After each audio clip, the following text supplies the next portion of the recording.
Yo, you're watching Shurkou, and today we are back with some more Wild Rift Esports, and as you can tell by the length of this video, we will be taking a look at a full best of 5 series between Geek Fam and Berjaya Dragons in the Malaysian Icon series. And listen, this is gonna be on the newest patch, so we have Phase Rush, we have all these buffs to all kinds of different champions like Kha'Zix. We also have the Fat Akali Nerf, and she's still banned out anyway. And yeah, we don't have Irelia and Riven allowed yet. I'm pretty sure they are both banned. Otherwise, we would see them coming out in this draft. But hey, let's just jump right into game 1 here. Geek Fam, as you can see, banning out the Gragas, banning out the Camille. Meanwhile, Berjaya Dragons, as I already mentioned, Akali banned out by them, and a Ziggs ban as well. Geek Fam immediately picks up Corki as a first pick. Meanwhile, the Galio and the Olaf are the response by Berjaya Dragons. Then we have the Kha'Zix, the buffed Kha'Zix, picked up, and the Fiora, which, interestingly enough, didn't receive a nerf. So of course, still an absolutely broken champion. However, that Kha'Zix, man, I'm telling you guys, he's looking really nice now. We also have a Varus pick coming out by Berjaya Dragons here, along with that Braum. If you guys watch my streams, you will know that I always say Braum Varus is a very nice combo together. I love picking Varus when my teammate picks Braum, and we have that Malphite and Jarvan coming out. So hold up, where is the Jarvan gonna lane? This seems like a support Malphite, a Baron lane Jarvan, because I've never seen Baron lane or mid lane Kha'Zix, but it might just be. It might be a mid lane Kha'Zix, jungle Jarvan, and a support Malphite, and the last pick for Berjaya Dragons is that Garen in the Baron lane. Guys, we are starting off the first game instantly super spicy. Let's just get right into the match, man. This will be super exciting. Mid lane Kha'Zix? Are you kidding me? That is absolutely insane. Now, let me move my camera so we see everything. There we go. I am recording. Beautiful. Okay. Now, listen, guys. I am so excited to see. No, it is a jungle Kha'Zix. Okay. And a mid lane Jarvan to counter that Galio.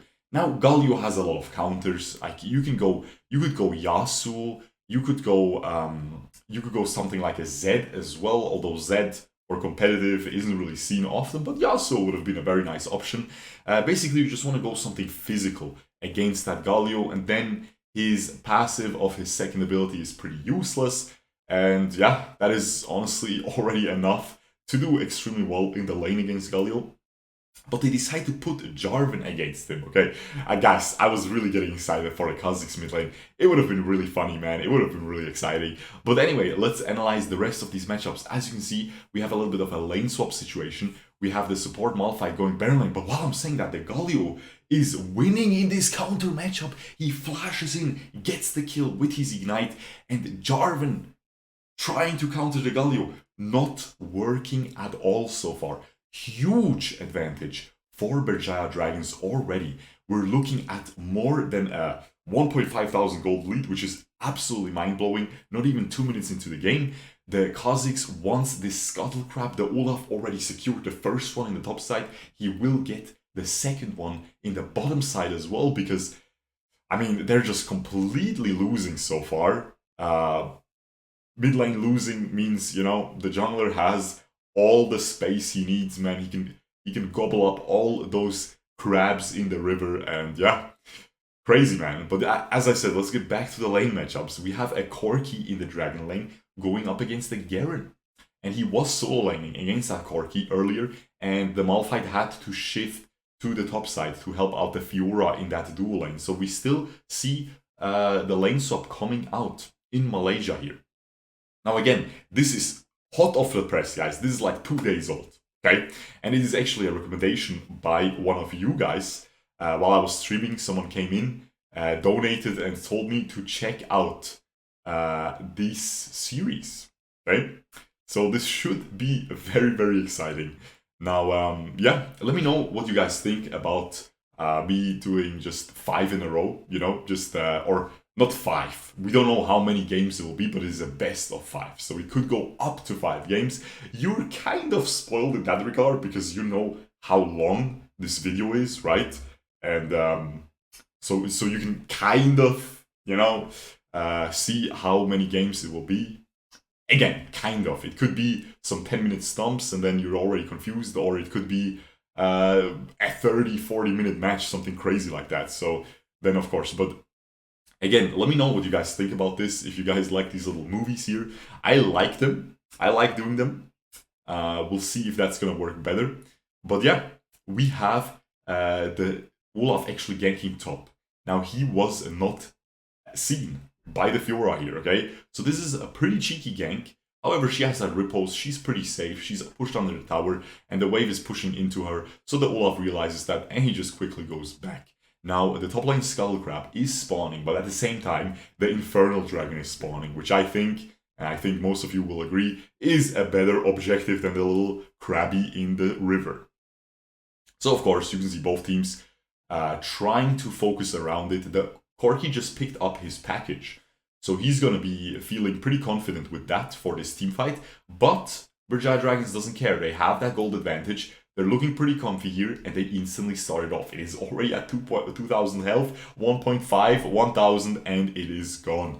No contest coming in by GeekFam. Instead, they go for the top lane, and they just shift their mid laner, their mid lane Jarvan, to the top side to push down that tower. However, Berjaya Dragons gets the mid lane tower for it. So, of course, as I always say, that is very, very worth. Now, guys, one of the most exciting things for this review here will be the runes and the builds, right? As you can see, we have already Font of Life coming out by both supports. Now on Braum, it was kind of standard even before the patch, but on Malphite, definitely not. So we're already seeing something there. Also, take a look at this Lethality Varus build coming out with the Manamune. That is also very exciting. With the Aerie as well, just like I like to use it nowadays. It's so much fun. I'm not sure which one is better. Let me know in the comments what you think if you tried out both Varus builds. But again, I think I always play this one because it's more fun now.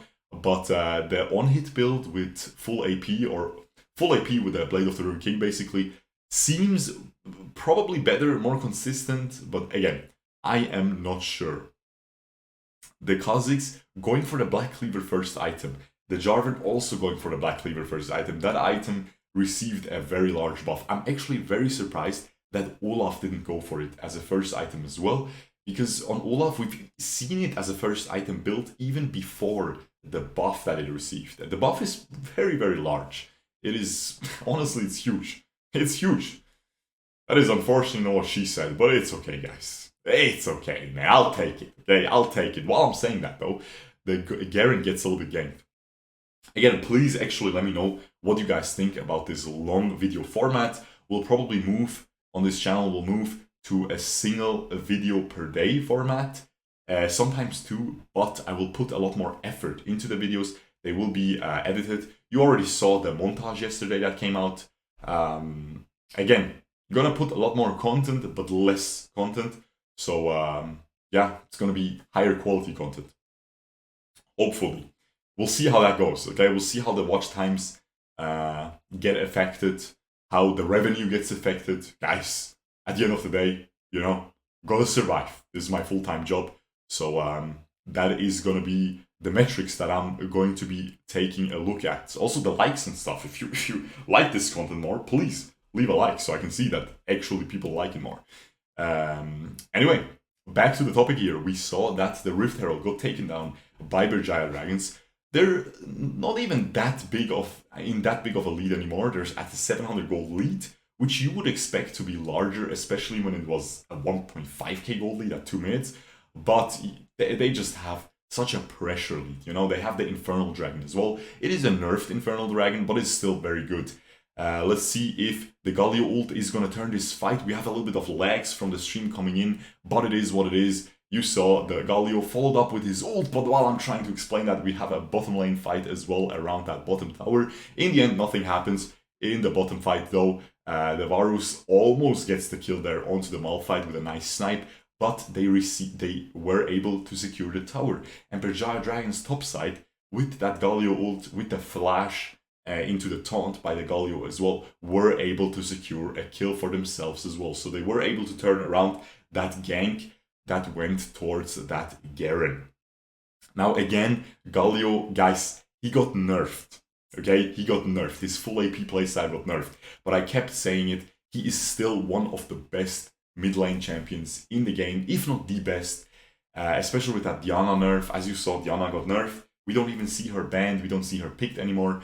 I think she's still very good, just not automatic pick ban anymore, right? But Galio might just move up to that rank 1 spot in the mid lane, or Ziggs. Ziggs was banned. We have the Mountain Dragon being taken down by Berjaya Dragons.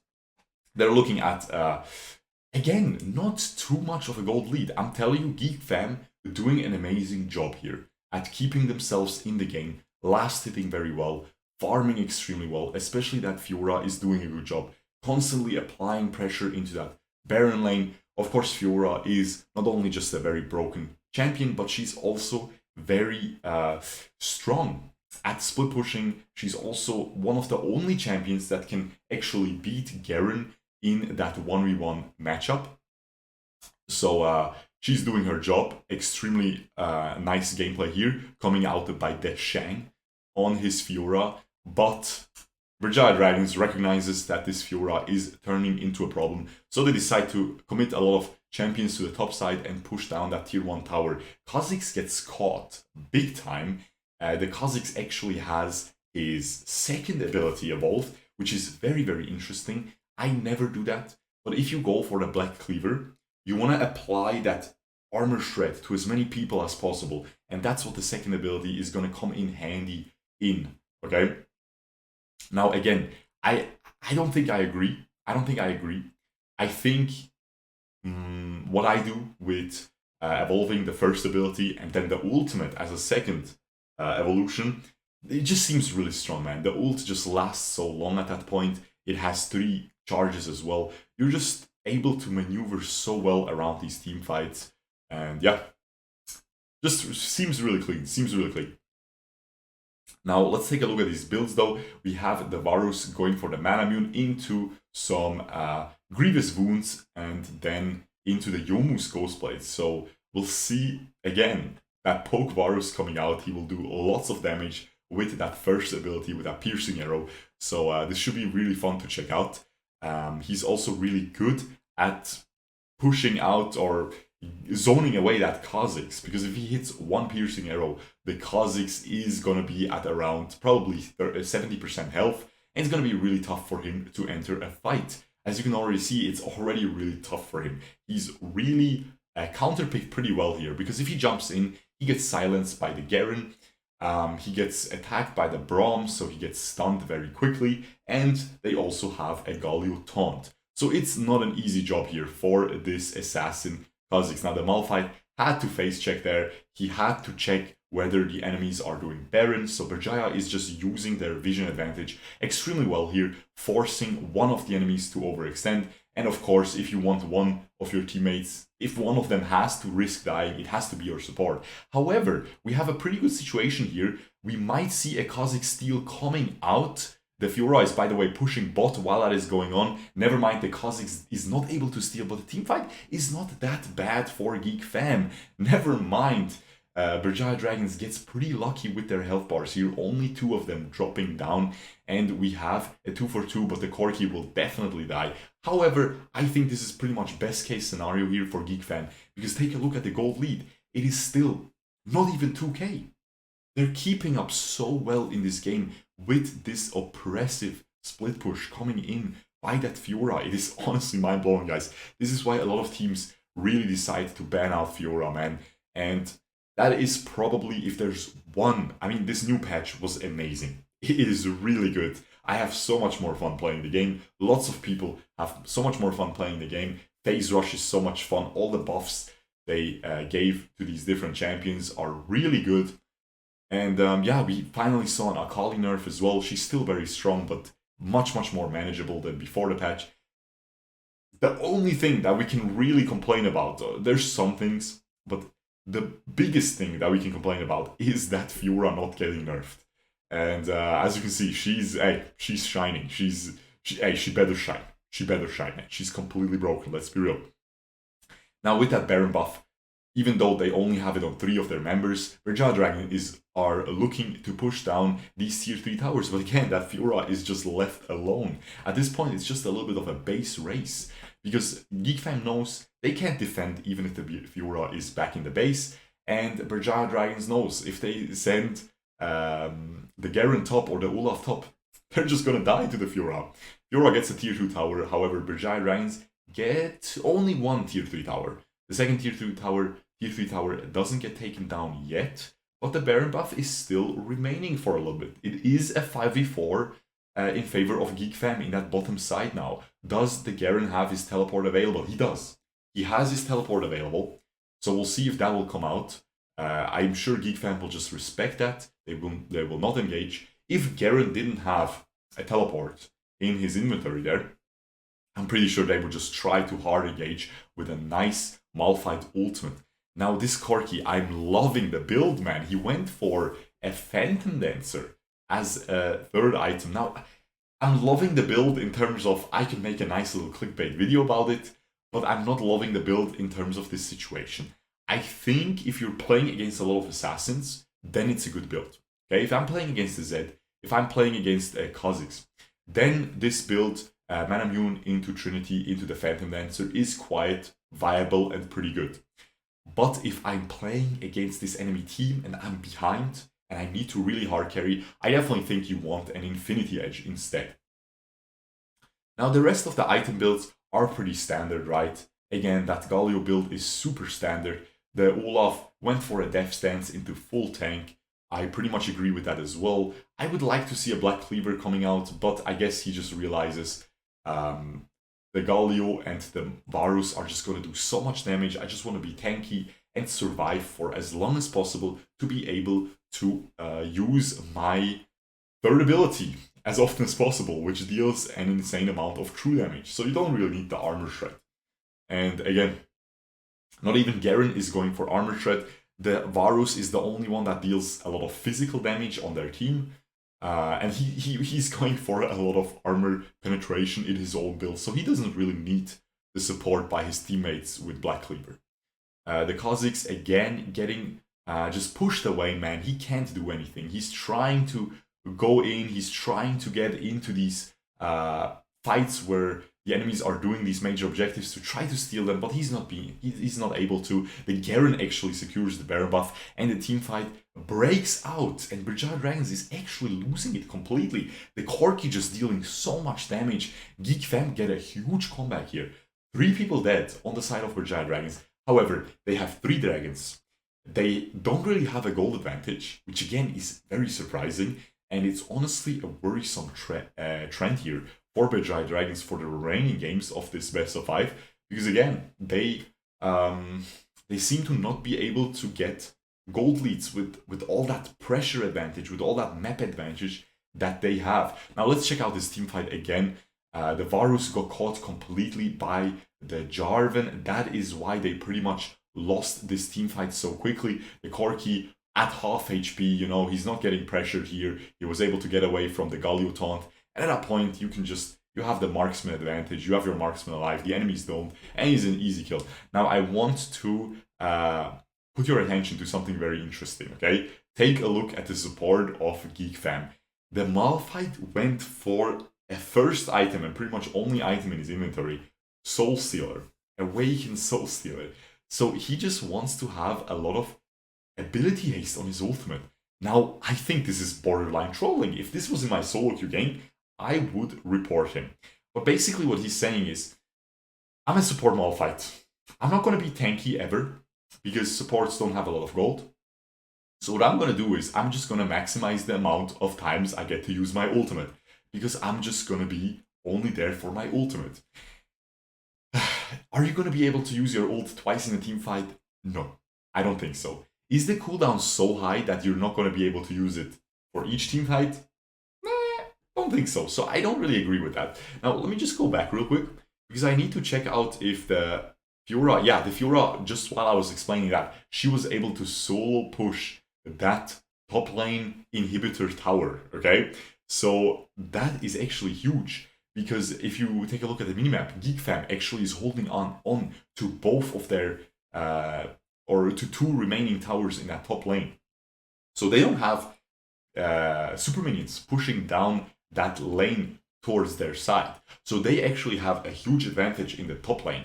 Yes, they have the disadvantage in the mid and the bottom lane, but as long as they can keep clearing them, they at least have some form of advantage in that top lane. And Berjaya Dragons will always have to put some attention towards that top lane. However, while I'm saying that, Berjaya Dragons has 3 dragons, and the Elder Dragon, Cloud Elder Dragon, just spawned and it's already at half HP. GeekFam has to fight this and they have to steal it, otherwise the game is over. They go for a team fight instantly, they know they don't want to take the 50-50. Huge Malphite ult hits the support and only the Olaf, so it is not looking that good. The Olaf is going pretty deep, he is very, very low. The Varus piercing arrow did a lot of damage there, however, that Corki is getting taunted up, he did a lot of damage though, and the Fiora, meanwhile, topside is just almost ending the game. She is not able to kill the Garen. If she is gonna be able to kill the Garen, then it's GG. The Jarvan is doing so much work in the previous fight, and now again, almost kills the enemy, is able to stop their recalls, and the Fiora gets some more time to try to 1v1, but she is not able to. She ends up retreating. In the end, we have a 2-for-1 trade in favor of Berjaya Dragons. I'm sure they will be able to reset, push that top wave out, and the enemies will still have that 3 versus 4 on the minimap. Huge disadvantage. However, I was gonna say that Berjaya Dragons should be able to get the Elder Dragon, but they don't have their jungler. The one casualty they have is that Olaf. Guys, this is a crazy game, man. I cannot believe what is happening here. I mean, again, just first impressions, okay? I didn't check these teams in quite some time. Just first impressions, Berjaya Dragons seems like the weaker team, because they got such a huge early game advantage, but they weren't able to capitalize in form of a gold lead. So that just means that GeekFam is playing amazing macro, is playing their lanes amazingly, has amazing wave control to keep up the farm. But while I'm saying that, we have a little bit of a flip at the Baron, but Varus is able to secure it. However, one of the members of GeekFam is already dead. No one else dropping so far. We see a lot of GAs, a huge team fight, huge AoEs coming in by both sides. And in the end, it is actually kind of even.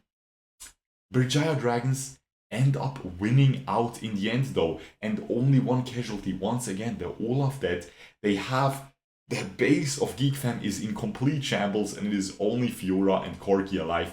Are they gonna be able to clear these minions? Most likely not, man. The Baron buffs coming in by Berjaya Dragons, and they are able to end this game 1 in an absolutely crazy fashion. They were able to secure the Baron buff with the Varus piercing arrow, I believe, and the man on the right is already making a face mind-blowing emoji in real life, and honestly, that's all I can do as well. This was absolutely unreal.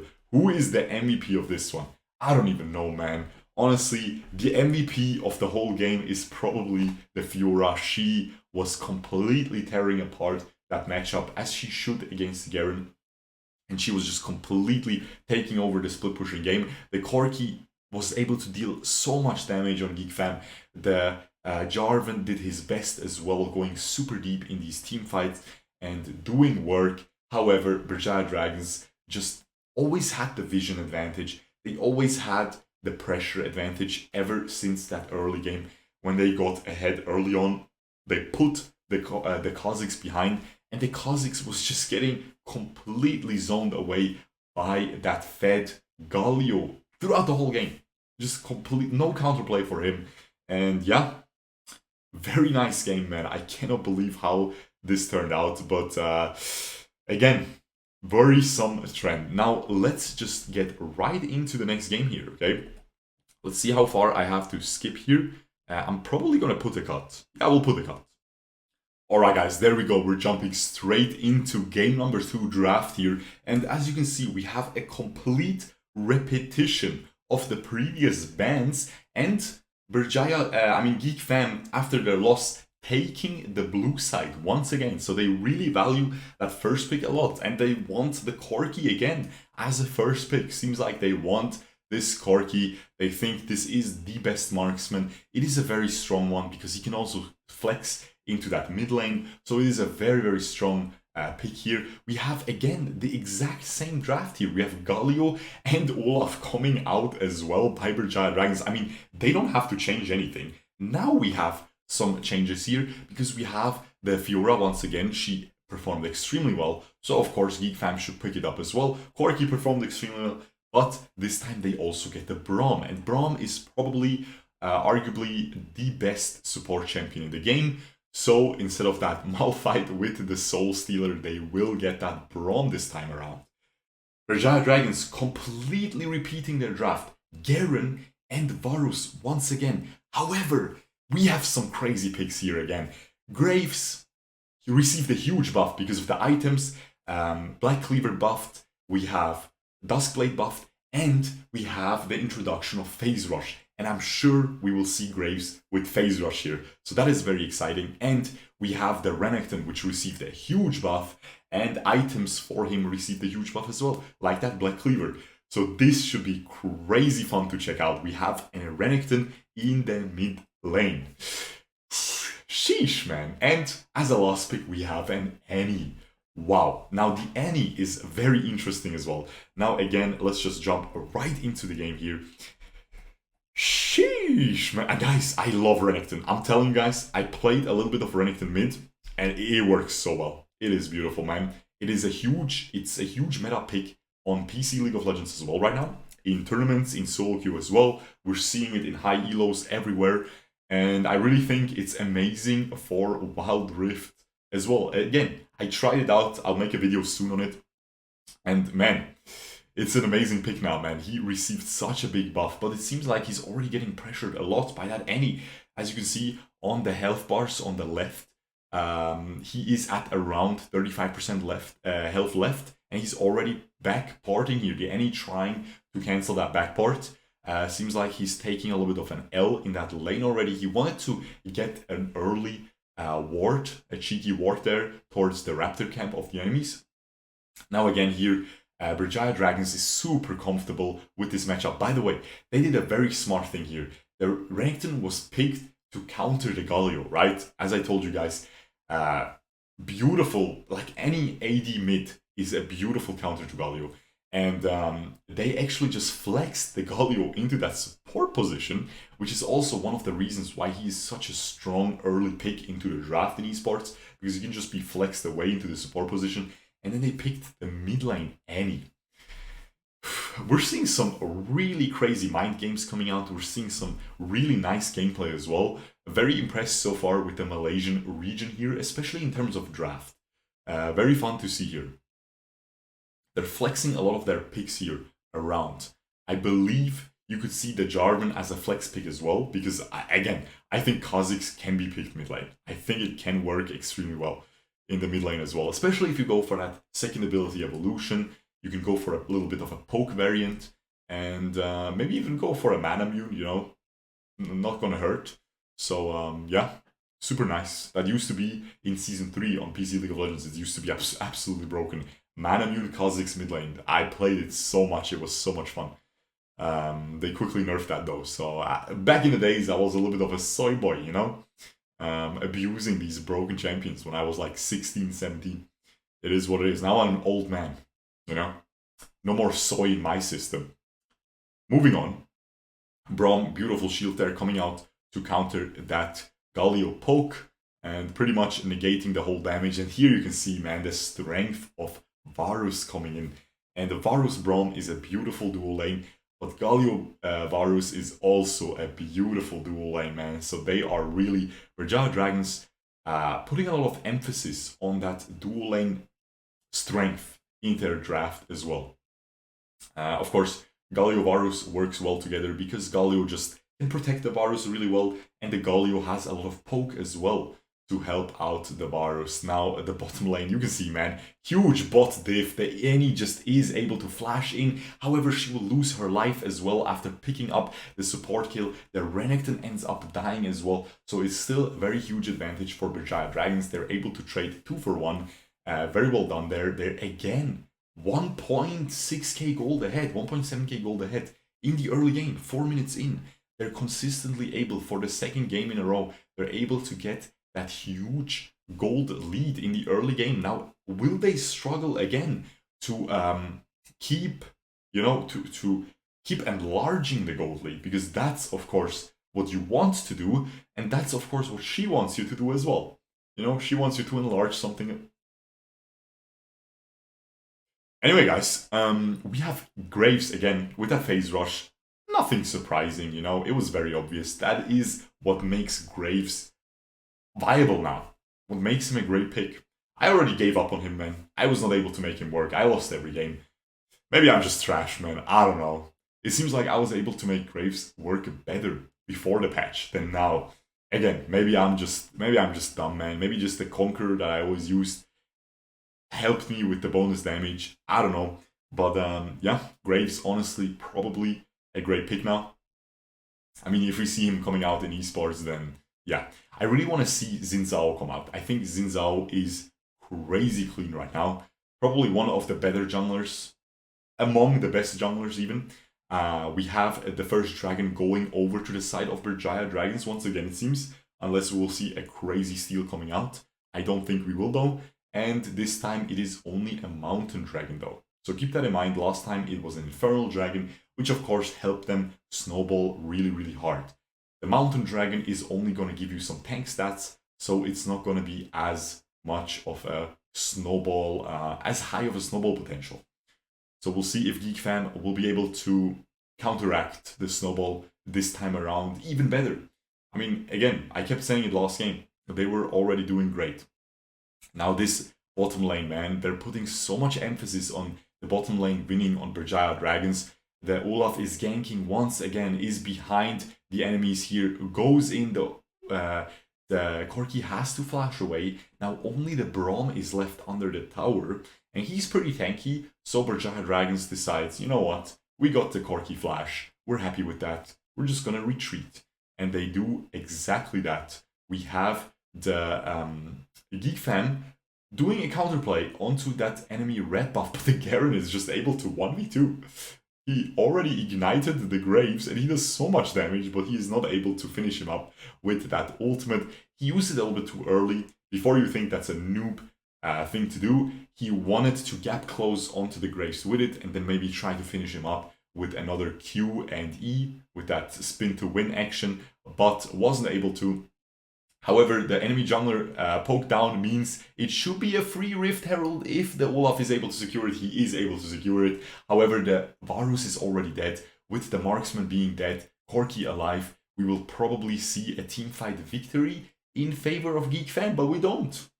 The Fiora ended up dying, and no other casualties for either side. So it is a 1-for-1 trade, and the Rift Herald going over to Berjaya Dragons. So they are extremely happy with that. They are at a 1,500 gold lead again though, so GeekFam really, really good at keeping themselves in a competitive gold value here. Very impressive. We have again Black Cleavers coming out by GeekFam here on both the jungler and on that Renekton first item. And again, I fully agree, it is so incredibly strong. Now, we'll see if the Corki will go for that Phantom Dancer build again. I think it would kind of make sense against an Annie, so we'll see. We have a little bit of a lag here, I'm just going to skip that. Instant, that was a good replay, guys. A banger replay, boys. Hey, we have the Muggy Hot Cup replay. Now, this is actually very interesting. Most of you probably don't know what this is. I'm very surprised that this is a thing in Malaysia. This is a very nice sponsor. I love the Muggy sauce. We have that in Switzerland, and it is so popular in Switzerland. Every Swiss family, every Swiss mom, you know, and let me tell you, I know a lot about moms, guys, you know that, but every Swiss mom uses that in their, like, it's like a basic condiment that people use in lots of dishes. It's like an allspice kind of, and it's super delicious. So I'm super surprised that they're a sponsor in Malaysia. I thought it's kind of a Switzerland only thing. I thought it's only in Switzerland, but while I'm saying that, while I'm talking about sauces here, we have a little bit of a huge fight here in favor of Berjaya Dragons. They're able to kill the enemy duo lane here, and they're gonna plop down. However, I'm pretty sure this Varus is gonna die. Yes, he does end up dying. However, the Renekton is suicides, in fact, for that kill. And the Berjaya Dragons still are able to plop down that Rift Herald. They're still able to get that tier 1 tower, but again, this Fiora, playing the macro perfectly, gets 2 plates, actually 1 plate, 1.5 plates on that mid lane tower. Man, I'm telling you guys, you might want to ban out the Fiora. Now again, they banned out Ziggs and they banned out Akali. So maybe this Geek Fam Baron laner, the Shang, maybe he's just an even more of a god of Akali on Akali. I don't know. Maybe we'll never know. Maybe she'll keep being banned out. But man, he's definitely doing some work on this Fiora. You might want to try to pick it away from him as well. They had the opportunity. But again, Berjaya Dragons doesn't really have to do anything, right? They're winning so far. They're winning the second game as well with almost the exact same draft. So they're pretty happy with that. We'll see if they will be able to win though. They're looking at a much bigger gold lead while a huge team fight for the Ocean Dragon comes out. Ocean Dragon already at 2000 health. It is falling dangerously low and the Olaf is able to secure it once again.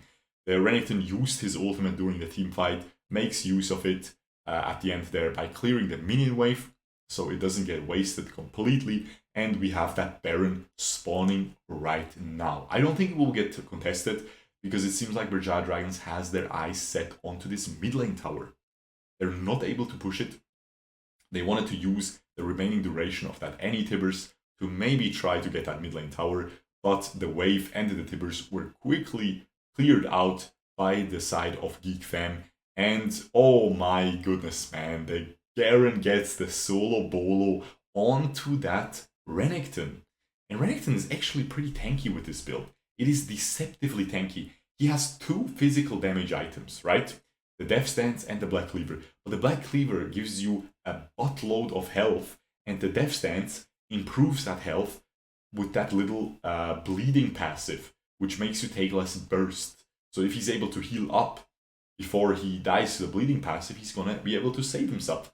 And of course, Renekton has a lot of healing now, but still dies to that broken Garen. And we have the mid lane tower going down as well in that 4v5 situation. The Graves gets completely caught by the Annie, beautiful engage by her, instantly followed up by the taunt of Galio. And so far, we have a 2-for-0 trade in favor of Berjaya Dragons. The Olaf diving super deep, completely zoning the rest of the enemy team away. And we have Renekton dying once again.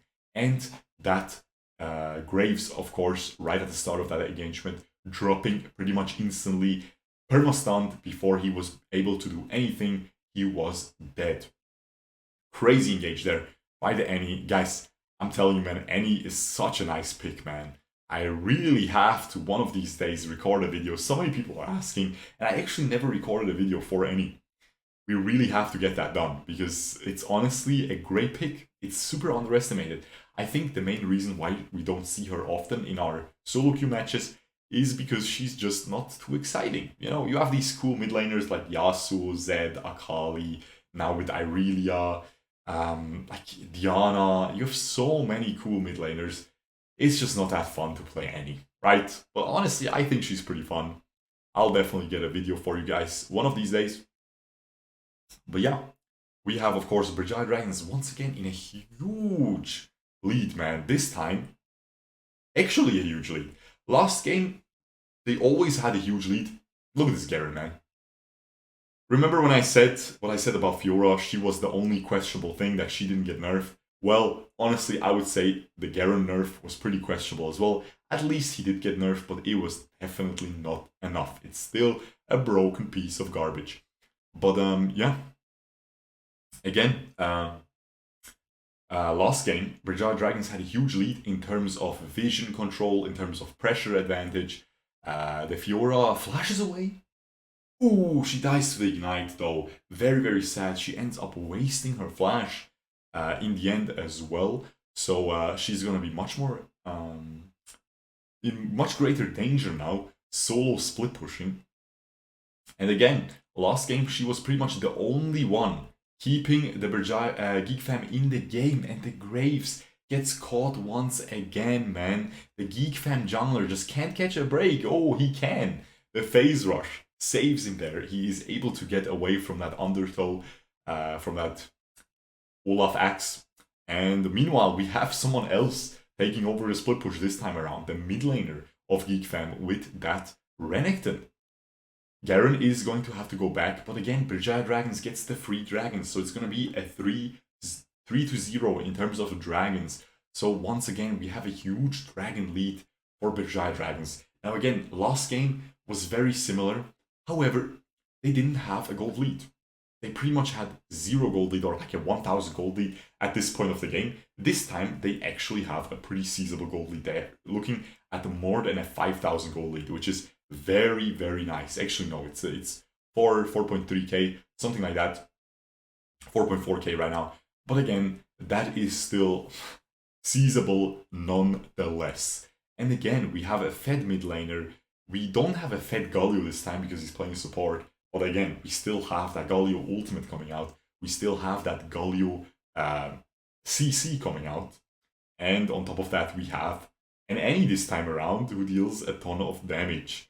Now, this Renekton gets caught out, but he is able to survive with a beautiful Zhonya's. The Varus ult was wasted as well, but the Graves, once again, can't catch a break. This time, it was actually completely his fault. He went way too deep there, gets caught out by the CC, by the Annie ultimate again, I believe, and this is certainly gonna be a free Baron going over to the side of Berjaya Dragons.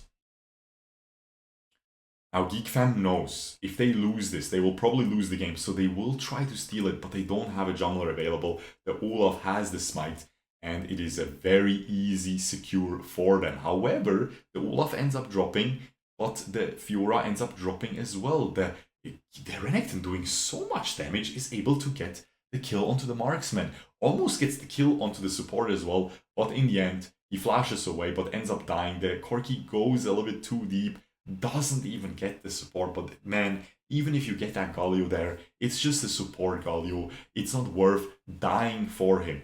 And the Corki actually going for that Phantom Dancer once again as a third item. Again, I don't know if I agree with that, man. I think you want an Infinity Edge, especially if you're behind, you know? If you're behind, if you die as a marksman, if you get jumped as a marksman, it's pretty much game over anyway. If you're ahead, you will do a lot of damage anyway. If you're a fed marksman, so you can go for a little bit tankier with that Phantom Dancer third. But yeah, again, I don't think I agree with that, especially if you are behind. Now this Varus, same build as last game. I'm sure we'll see a Duskblade coming out now, which is pretty much what I do. What I do is actually Manamune into the Yomus, and then into the Duskblade, or then into the Mortal Reminder, and then into the Duskblade. What he does is Manamune into the small Grievous Wounds item, into the Yomus, then finishes off that Mortal Reminder, and then probably gonna be a Duskblade. But again, while I'm saying that, the Renekton is completely overextended. He gets caught. This time he doesn't have his Zhonya's available, and he just ends up dropping. And now we have a baroned up minion wave, double cannon minion, pushing down that tier 3 tower in that bottom lane. The tier 3 tower mid lane was of course already taken, and Berjaya Dragons have a huge advantage once again. This is almost pretty much a repeat of the last game, guys. It's like we are watching a deja vu. I have been in this place before, you know? I can't sing, but I love that song. And this time it's not gonna be as close though, because last game Geek Fam was able to get that tier 3 in the top side. However, this time, at this point, they're just gonna lose the game because Berjaya Dragons had that gold lead. They're able to engage much more reliably now with that Annie. They can just dive, and that's exactly what you saw there. But man, it was a very similar game to the previous one. Now, who's gonna get MVP? I think the Annie had some amazing ults. I think she should get the MVP, but the in-game MVP is probably gonna be the Varus, right? No, it's actually the Olaf. I thought the Varus would just deal the most damage, so he's just gonna get the MVP, but it seems like Olaf did the most damage. Let's check it out. He was going very deep in these team fights, and this time around, last game, he went full tank. This game, he got fed, so he went for his death stance once again, just like last game, but instead of going full tank, he went for a Trinity as a third item. So let's check out those damage numbers. No, he didn't do most damage, but I guess if a jungler does a decent amount of damage and has a very good kill participation, which he had here, he gets the in-game MVP. Meanwhile, on the enemy side, the Renekton, honestly, I would agree, man. He did an amazing job. The Graves, man, we need, for the next game, we need Geek Fam. They already changed it up very well here. I think they had a very nice plan here for this draft. I think taking away the Braum is a very good decision. I think they want to do that again. Maybe don't put too much focus on this Corki. And then, yeah, I think the Camille ban is fine because you want your Fiora to completely stomp that matchup, which again, if you ban out the Camille, she is able to do so.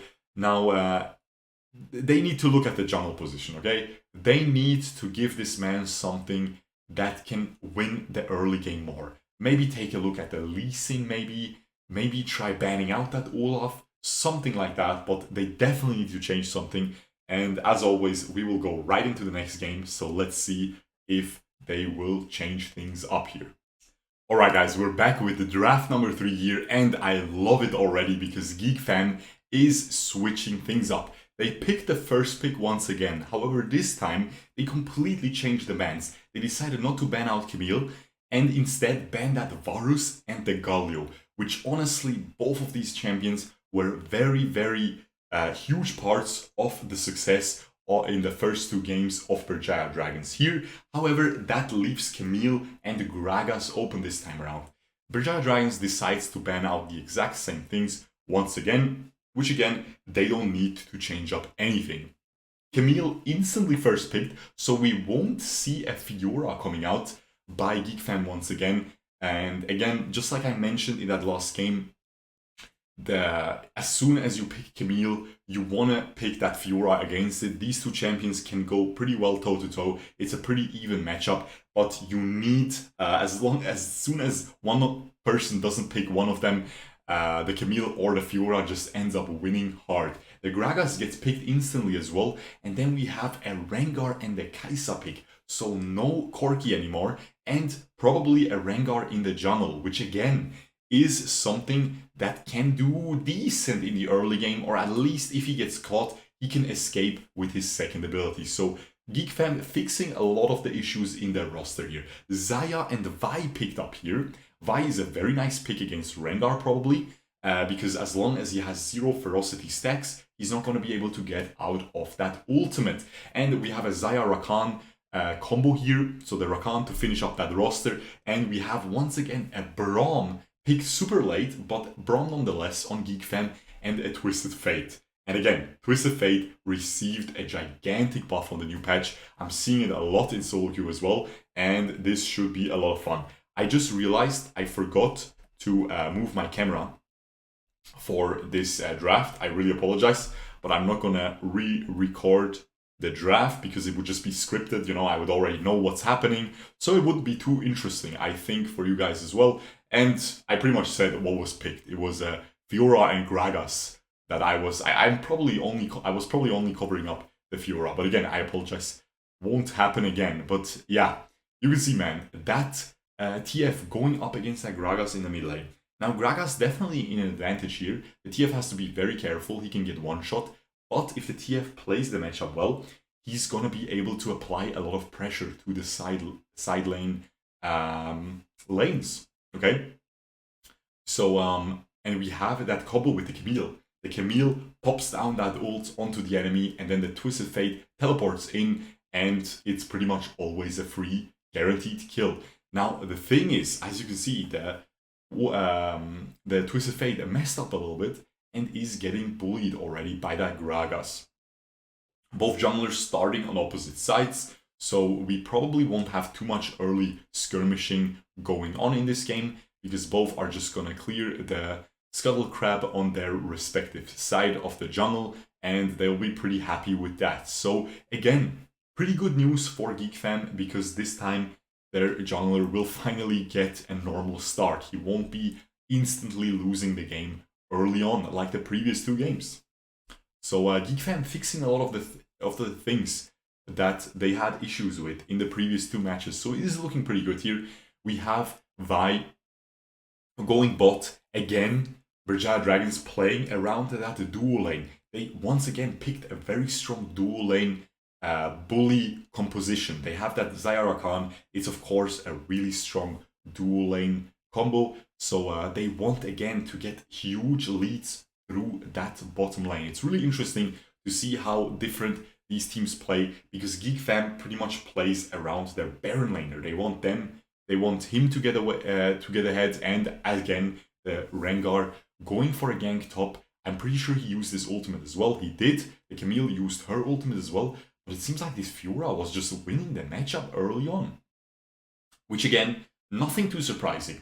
Camille needs a couple levels to be able to go toe-to-toe with that Fiora. It's gonna take, usually what I've observed so far in esports, was that the Fiora starts going even against Camille. As soon as Camille hits around level 8, level 9, something like that, then the Camille starts being able to, do well against the Fiora, and even if even get solo kills if the Fiora is not able to riposte the Camille ult. So while I was saying that the dual lane was fighting a little bit, Kai'Sa was getting poked, but she didn't need to use any summoners so far, and the Rengar is sitting bot, but he was seen by the ward. So Berjaya Dragons know exactly where the jungler is right now. They know exactly that he's clearing his red buff, so the Fiora can go to town and she can just play super aggressive in this Baron lane. Very, very well done. The Rakan goes deep again. This is exactly what you want to do. You want to jump in deep and jump back out. And while the enemies are knocked up, your marksman can pretty much get 2 free autos on the enemies, and what you see is exactly that result. The enemy is getting poked constantly. Now, no special builds coming out so far. Rod of Ages on Twisted Fate. Trinity Force on Rengar is a little bit interesting. Usually you see that Yomus first on Rengar, or that Duskblade into Trinity Force. Is probably the best build right now after Duskblade got buffed. But yeah, now we will see just a Trinity Force. Maybe he will go for a Black Cleaver, because it really did get buffed, and it seems like this player really loves Black Cleaver. We also have something very interesting with that Fleet Footwork on Twisted Fate. He wants some sustain, and this is exactly what I was talking about. We have the easy ganks coming in by the Twisted Fate with that Camille combo. The Fiora has no counterplay at all, but the Rakan wants the solo kill onto the Rengar, but the Rengar is able to flash away. And the Rakan is just trying to kill this Camille, is not going to be able to, of course, and the Twisted Fate is completely caught out, gets ulted by the Gragas in the end, but because of his flash, he was able to save himself under the tower. Rakan doing huge work here, man, for his team. Constantly pressuring the enemy jungler, man. Even on Rakan. Like, previous games, yeah, on Braum, very tanky, right? On, what's it called? Galio as well, so much CC, very tanky. But Rakan isn't the tankiest support, right?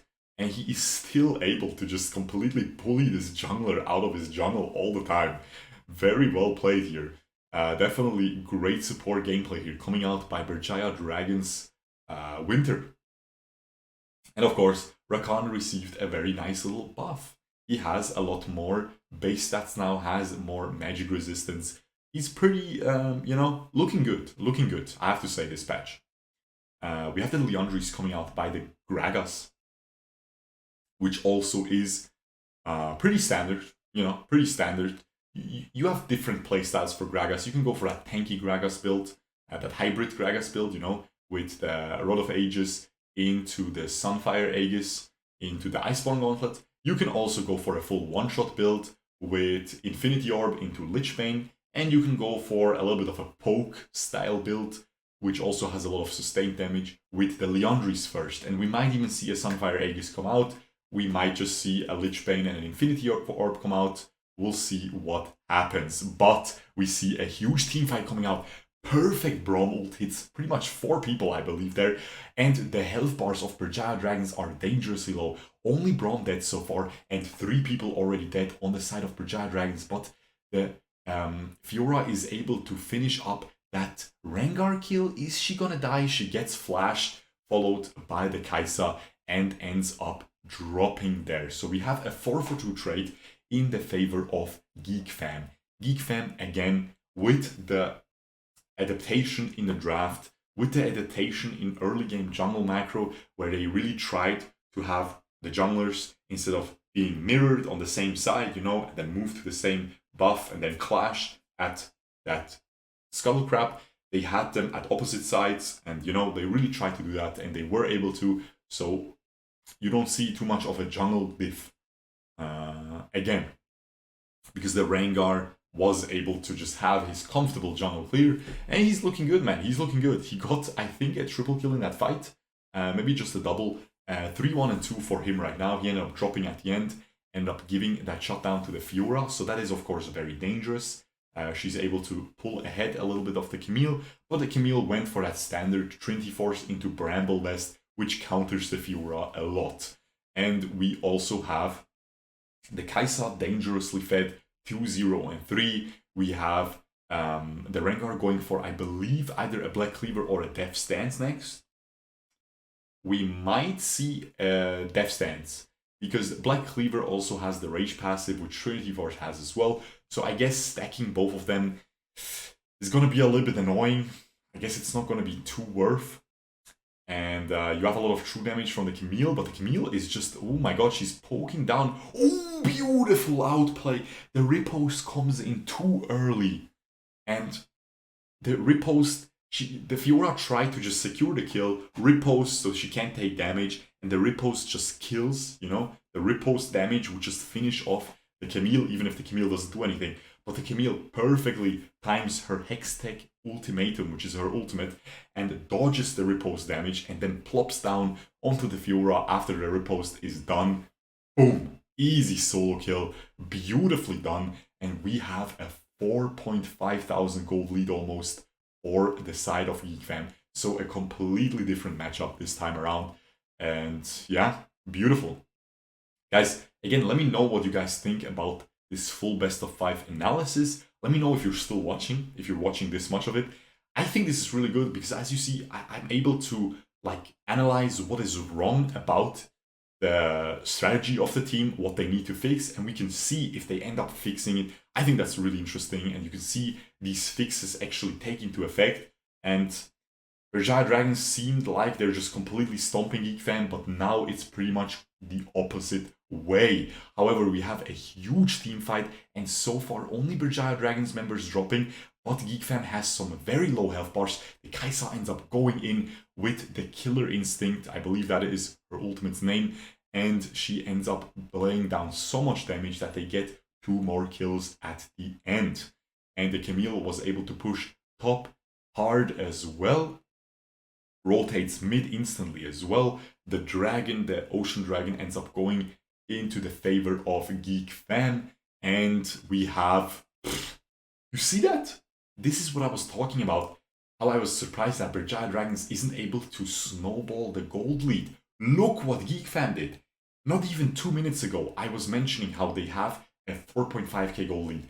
We're looking at a 10,000 gold lead all of a sudden.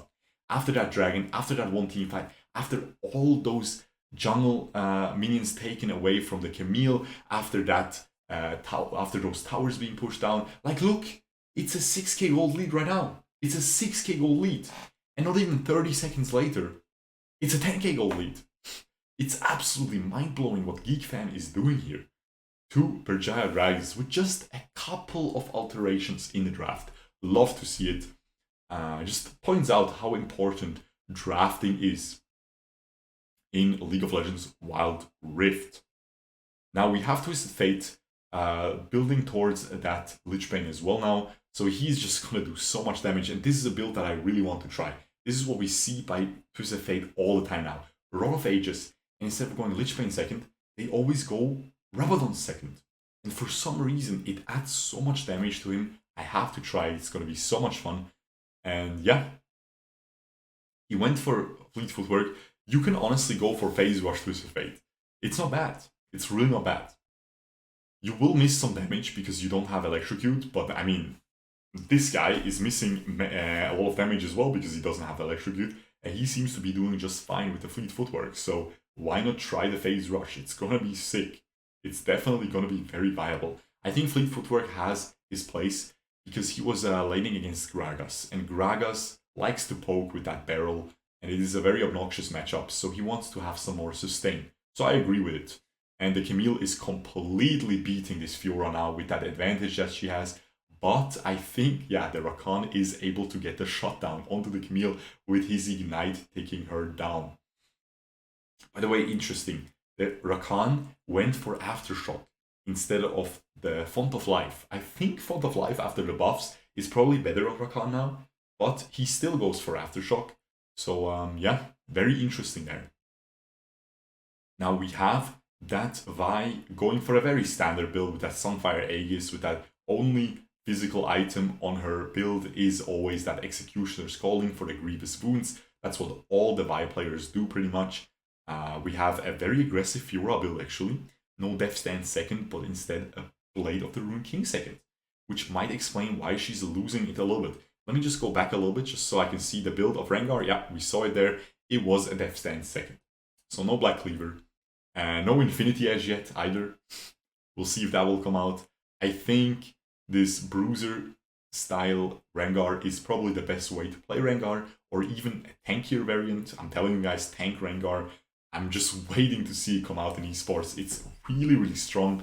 You can go for that Sunfire Aegis, you can play in Baron lane, and not a lot of champions can contest you, and your base damage is so insane that you can still pretty much, maybe not one-shot the enemy marksman completely, but you can do so much damage that because you're so tanky they can't return any damage onto you. You can just run them down or your teammates will finish the job. We have the Lich Bane finished up by that Twisted Fate, and the Gragas went for the Infinity Orb, and it seems like he's gonna go for a Rabadon's Death Cap next. Now again, we still have a 10,000 gold lead.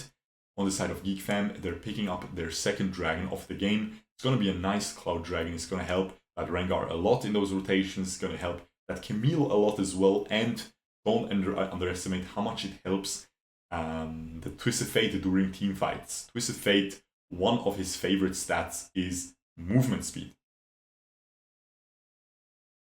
Now he is going to defend that top side. He's probably going to try to split push a lot. They really have a very amazing 1-3-1 team composition, and that Rengar ends up engaging onto the Vi. The Twisted Fate instantly follows up with that ultimate, and it is a very, very easy kill. Now we have the Gragas dying as well. He's not able to get a return kill onto the Twisted Fate because he has his Stasis boot enchant ready. Now it is a 5 versus 3 on the map right now, which means it's probably going to be a free Baron, especially because Berjaya Dragon's jungler is dead as well. And it is a free dragon going over to the side of Geek Fam. Now the Camille is just 1v3 in here. Maybe she went a little bit too deep. Nope, not at all, sir. She is able to stall long enough for the Twisted Fate to arrive, and they are able to completely wipe the floor, even getting an ace momentarily, I believe there. Yeah, but the Vi, of course, instantly respawned like 2 seconds after the ace. The Gragas just respawned as well, but I don't think they will be able to defend. 5 butt emojis coming out by Geek Fam. Honestly, pretty well deserved. The coach doing a good job as well, or maybe they don't have a coach and it's just the players adjusting the strategy extremely well. Super nice, very well done, and we probably have an MVP Camille coming out. We'll see. I think the Camille really did a lot there. And no, it's a Camille Kai'Sa. But again, Camille has low kill participation, but I think we can all agree she was really tearing it apart there. The Kai'Sa did, of course, really well too in those team fights, applying so much damage there. Actually going for a Hurricane instead of what we usually see, an Infinity Edge as an item after the Blade of the Rune King. So Infinity Edge postponed a little bit. MVP going to that Fiora. Honestly, I mean, these in-game MVPs, I always say, guys, they should really have separate MVPs. They should have the casters vote on who gets the MVP, because the in-game MVP is always just going to be based on damage numbers, based on stats and stuff like that. But as you can see, man, this is the person who should get MVP. Most damage, most tank, by far. Look at these tank. Look, that is mind-blowing, okay? Sheesh. Okay, but yeah, that was absolutely crazy. So we get a little bit of an extension of this best of 5. If Berjaya Dragons won this last game, this previous game, they would have, of course, locked in the 3-0. So they're still at match point. Geek Fam still backed up with their back to the wall. If they lose this one, they will still lose the whole series. So they really want to secure the next victory. So how are they going to be able to get this? I think they have the advantage now. They showed some nice new picks, which Berjaya Dragons might want to respond to. I don't think the Camille is unmanageable. I think you just need to provide some more, some more help for the Fiora. I think the Fiora can do pretty well. She was almost able to win out in that matchup. Now, what I think you want to do though is you want to change up that marksman. The Xayah didn't seem to work out. You want something else that can really play aggressively in that dual lane matchup. And yeah, we'll see what they will decide to do. I think the Rengar was a very nice pick. I think the Twisted Fate was a phenomenal pick. You might want to counter it harder because there is a lot of counters to that. And I think once again, one of the key picks that both teams want to secure maybe early on into the draft is that Braum. I think he is absolutely busted and he was doing a lot of work. So let's just jump right into the next match. Alright guys, jumping straight into the draft of Game 4 here. And as you can see, Berjaya Dragons, after their loss, picking the blue side here. So it seems like the first pick is just valued a lot by both of these teams. And we have a Fiora ban coming out this time by Berjaya Dragons. They don't want Geek Fam to get it, and they seem to realize that they don't want their Baron laner to play it either. An Akali ban once again. This means the Ziggs is up, okay? So on the other side, we have a Camille ban and a Varus ban once again coming out by Geek Fam, which of course leaves the Galio open this time around. Gragas first picked instantly by Berjaya Dragons, however, the Olaf this time on the side of Geek Fam and the Ziggs coming out. So I really want to see the Ziggs because he was always banned out by Berjaya Dragons so far. And Berjaya Dragons going back to what worked in the first 2 games, going for that Garen. They pick up the Corki because they don't want the enemies to pick Corki, I guess, because it seems like Geek Fam put a lot of focus on Corki in the first 2 games. And we have that Braum coming out, which I really wanted both teams to prioritize. A pretty late pick again for that Braum, and a Singed coming out this time around. So that is, of course, completely mind-blowing. We have a Seraphine and a Jarvan. So it seems like it will be a Jarvan in that jungle. Gragas mid lane and a Garen Baron lane, and a Seraphine in the support position, of course. It could be a Gragas support, but I don't think that will come out. Meanwhile, on the other side, we have a Renekton for that mid lane, I guess? No. Yeah, I think it's a Renekton Baron lane? Seems like the mid laner is going to be playing Singed, unless they swap. No, they didn't swap, I think. Maybe they swap in the last second. I think Renekton is going to be mid, and the Ziggs is picked as a marksman. And that is actually not too surprising. Ziggs marksman works extremely well. We've seen that in all the regions so far in previous esports matches. So that is not too surprising. But again, no marksman, no traditional attack damage based marksman coming out by the side of Geek Fam this time around. However, they have a lot of physical damage coming in from Renekton and from that Olaf as well. Now we are in the match already, and we have that Singed, as I said, in the Baron lane. Renekton mid lane against that Gragas, Singed against the Garen. I think Garen should do fine here. And again, one of the key components here for a Geek Fan victory is once again accomplished here, because they were able to have the Olaf start at opposite sides of the enemy jungler. This game, maybe it is even a good thing for Berjaya Dragons, because I think Olaf can bully the Jarvan a lot at level 3. Now we'll see how this Ziggs and Braum lane will do, because that is actually not a good duo lane. Braum is just really broken, so you always want to pick him. Braum is really good with Olaf. Braum is very good with Renekton as well. But he's really not that good with the Ziggs, because the Ziggs doesn't have a lot of attack speed, so he's not going to be able to proc that stun very quickly, which is one of the big reasons why you want to pick that Braum. Braum is just... that stun, I mean, they even nerfed it, guys. They even nerfed it a whole lot. They nerfed it by 0.25 seconds at each rank, at each interval. I believe it decreases at level 7 and 13. But yeah, while I'm saying that, we have SHEEESH getting completely dove. I'm pretty sure he's gonna die. He gets flashed after. Beautiful tower juggle, aggro juggle there. You saw the Garen ended up tanking the tower right up until the last tower shot would kill him, and then he backed out, and the Jarvan was able to dive without even taking any tower shots at all then. So beautifully executed there. The SHEEESH really tried to outplay them. SHEEESH with phase rush, of course. Really, really fun, guys. Oh, man. Guys, I'm telling you, these phase rushes are coming out and they're amazing. I want to see Orianna with phase rush. I think that is also really strong. Aurelion Sol with phase rush. It's two very, very potent mid lane picks that can come out as well now because of that rune. I mean, Orianna was always really broken, but phase rush makes her even better. But Aurelion Sol, we didn't really see him at all anymore in the meta after all these nerfs that he took. But now with phase rush, looking good again, and a lot more fun to play. I'm not even sure if phase rush is that much better than Electrocute, than Conqueror, but hold up, let's hold that thought, because the Renekton is getting caught. He is able to dash away so far. The Jarvan ult completely overextended into the tower. He ends up dropping the Renekton heal coming out clutch with that first ability. After that buff, you know, he heals much more. And yeah, man, guys, how cool is this patch, man? How good is this patch? It's so good.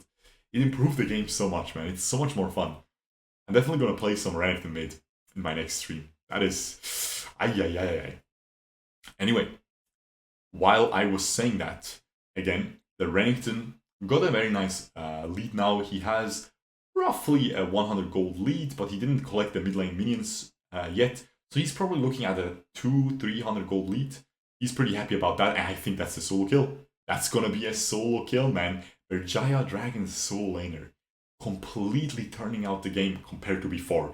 Berjaya Dragons this time around, again, just like I mentioned last at the end in my analysis after the previous game, they give a lot more advantage to this Baron laner of them. Last game, they pretty much just let him die over and over again to that Camille, let him get dove, and the matchup completely turned around. Ooh, huge miss there by the Braum.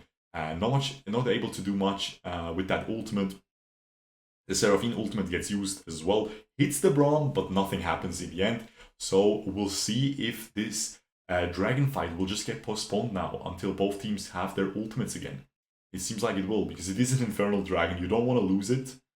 The Garen goes into the mid lane, is in the bush, but it's just recalling. The Seraphine is recalling as well. Seems like the Marksman is as well, and both sides just handshaking the recalls, going back to buy more items, waiting for their ultimates, and then we will see another dragon fight. The Singed, by the way, going for that Rylai's as a first item, which is extremely interesting. We don't really see that often. What we usually see is a Liandry's to have some more damage. Well, Rylai's is going to be a lot more utility-based. Now, Berjaya Dragons gets the first jump onto this Infernal Dragon, and it seems like Geek Fam is just handshaking it. They just give it up for free, which is honestly a big mistake in my opinion. I think they want to try to fight for it. Seraphine ult wasn't up yet, the Braum ult wasn't up yet either. Very interesting, very interesting. I feel like, especially with that Renekton, with that ultimate, looking pretty strong for that dragon fight. You know, that is one of the big reasons why you want to pick up Renekton. He's really, really, really strong for the dragon fight, which is again why he is so strong as well in the mid lane, because the solo laners, the Baron laners might not always be able to rotate to the dragon fight, but the mid laner is always going to be there. And you always want the Renekton there. So if you have a good matchup for Renekton mid, hey, feel free to pick it. Now again, we have the Rift Herald being taken down by Berjaya Dragons. This time, GeekFam doesn't want to give it up. The Renekton ult was already popped. It seems like the Rift Herald will walk out of the aggro radius and will reset. And I don't think Berjaya Dragons can start it up again, but it seems like the poke just coming out onto that Ziggs and onto the Braum there. The Gragas poke. This is the reason why Gragas is banned so often. And he actually went for Aerie. Mid lane Gragas going for the Aerie for even more poke with that Liandry's. You will always apply the slow to the enemy, which will always double the duration of the Liandry's onto the enemy, because your barrel slows them, right? So it even adds more damage over time to the enemies. So it's just such a nice champion, man. I love Gragas. But while I'm saying that, the Galio goes deep, the Jarvan is able to secure, not the Galio, excuse me, the Garen. Jarvan is able to secure the Rift Herald. And now something interesting, by the way. The Galio didn't come out at all. It was a ban last game, and this time around, Berjaya Dragons didn't pick it at all. They decided to go for a Seraphine support. They of course first picked the Gragas mid lane because it's just a really broken champion. And you know, if the Gragas gets countered mid lane, you can just flex him to every other lane as well.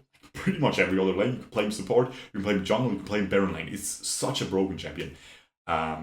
He's not broken in each role, but because he can fill 4 roles extremely well in an S tier position in all 4, that just really makes him god mode, right, for a draft. Because in esports, if the enemies try to counter something and you can just shift it away into another lane and then pick a counter to the enemy, completely insane, right? It completely turns around the draft.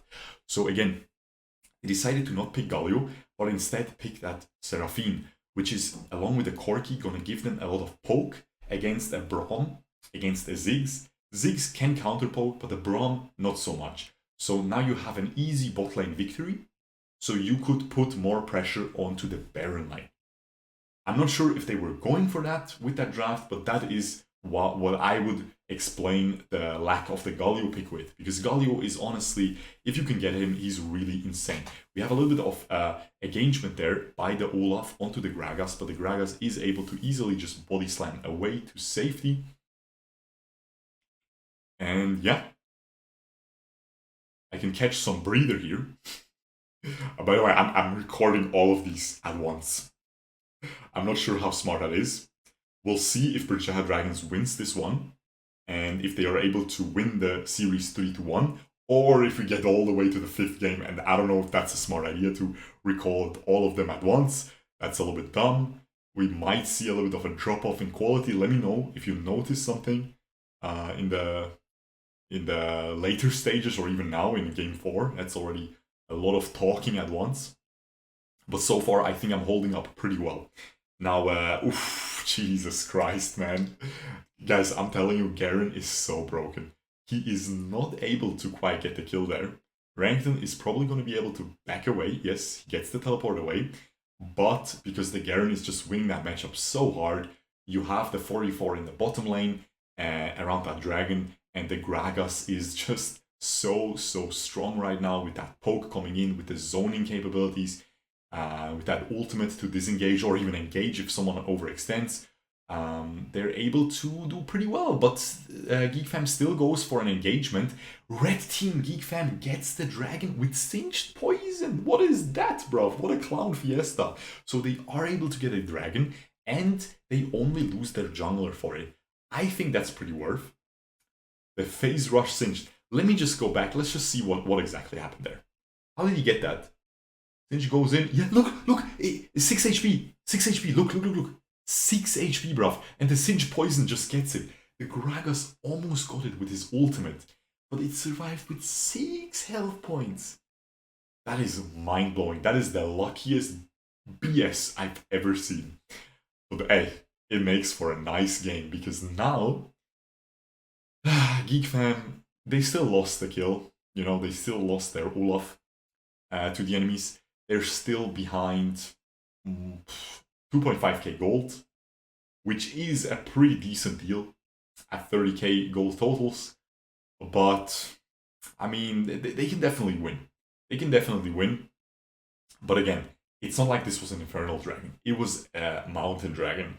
Since they have a very tanky team with Braum, Singed, Olaf, and Renekton, a Mountain Dragon, since it scales with your percentage health, is pretty decent actually. So honestly, they can be pretty happy with that. They can be very, very blessed with that luck there.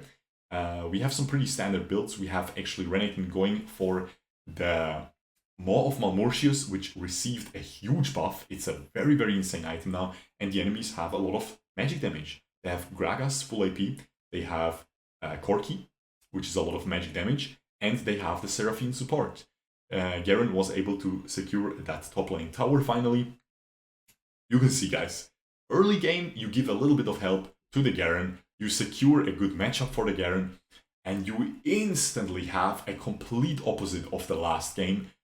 So it doesn't seem like it was player skill that made the other Baron laner completely win earlier, but it was just a lot of team help as well and the pick draft. But while I'm saying that, we had a kill going down onto that Renekton in the bot lane, tower going down, and now the Gragas getting caught. However, the kill gets answered by Garen jumping in deep and getting a kill for himself, and he is just juking everything. I believe he didn't actually dodge any skill shots, which is funny there, the way he was zigzagging around, but he still just ends up surviving because of his champion being extremely tanky. The Singe goes deep with the phase rush, man, is able to knock the Seraphine into his team with his shoulder flip, and yeah, is able to secure a kill as well. This is a very, very exciting game, guys. This is a very exciting series. I really hope you guys are enjoying it as much as I am here. And the Singed went for a Haunting, guys, and now he seems to be going for a little bit of magic resistance. Actually, he went for just the Spectre's Cowl, and now he's going to finish the Liandry's, it seems, to have a very seizable amount of damage at that point, and he also has the Righteous Glory, so he can run in deep. And then, as soon as the Righteous Glory slows the enemies down and stops giving him movement speed, he gets the phase rush from damaging the enemies 3 times. So, very, very nice, man. I have to try Singed again. It seems really, really, viable now. Seems really viable now.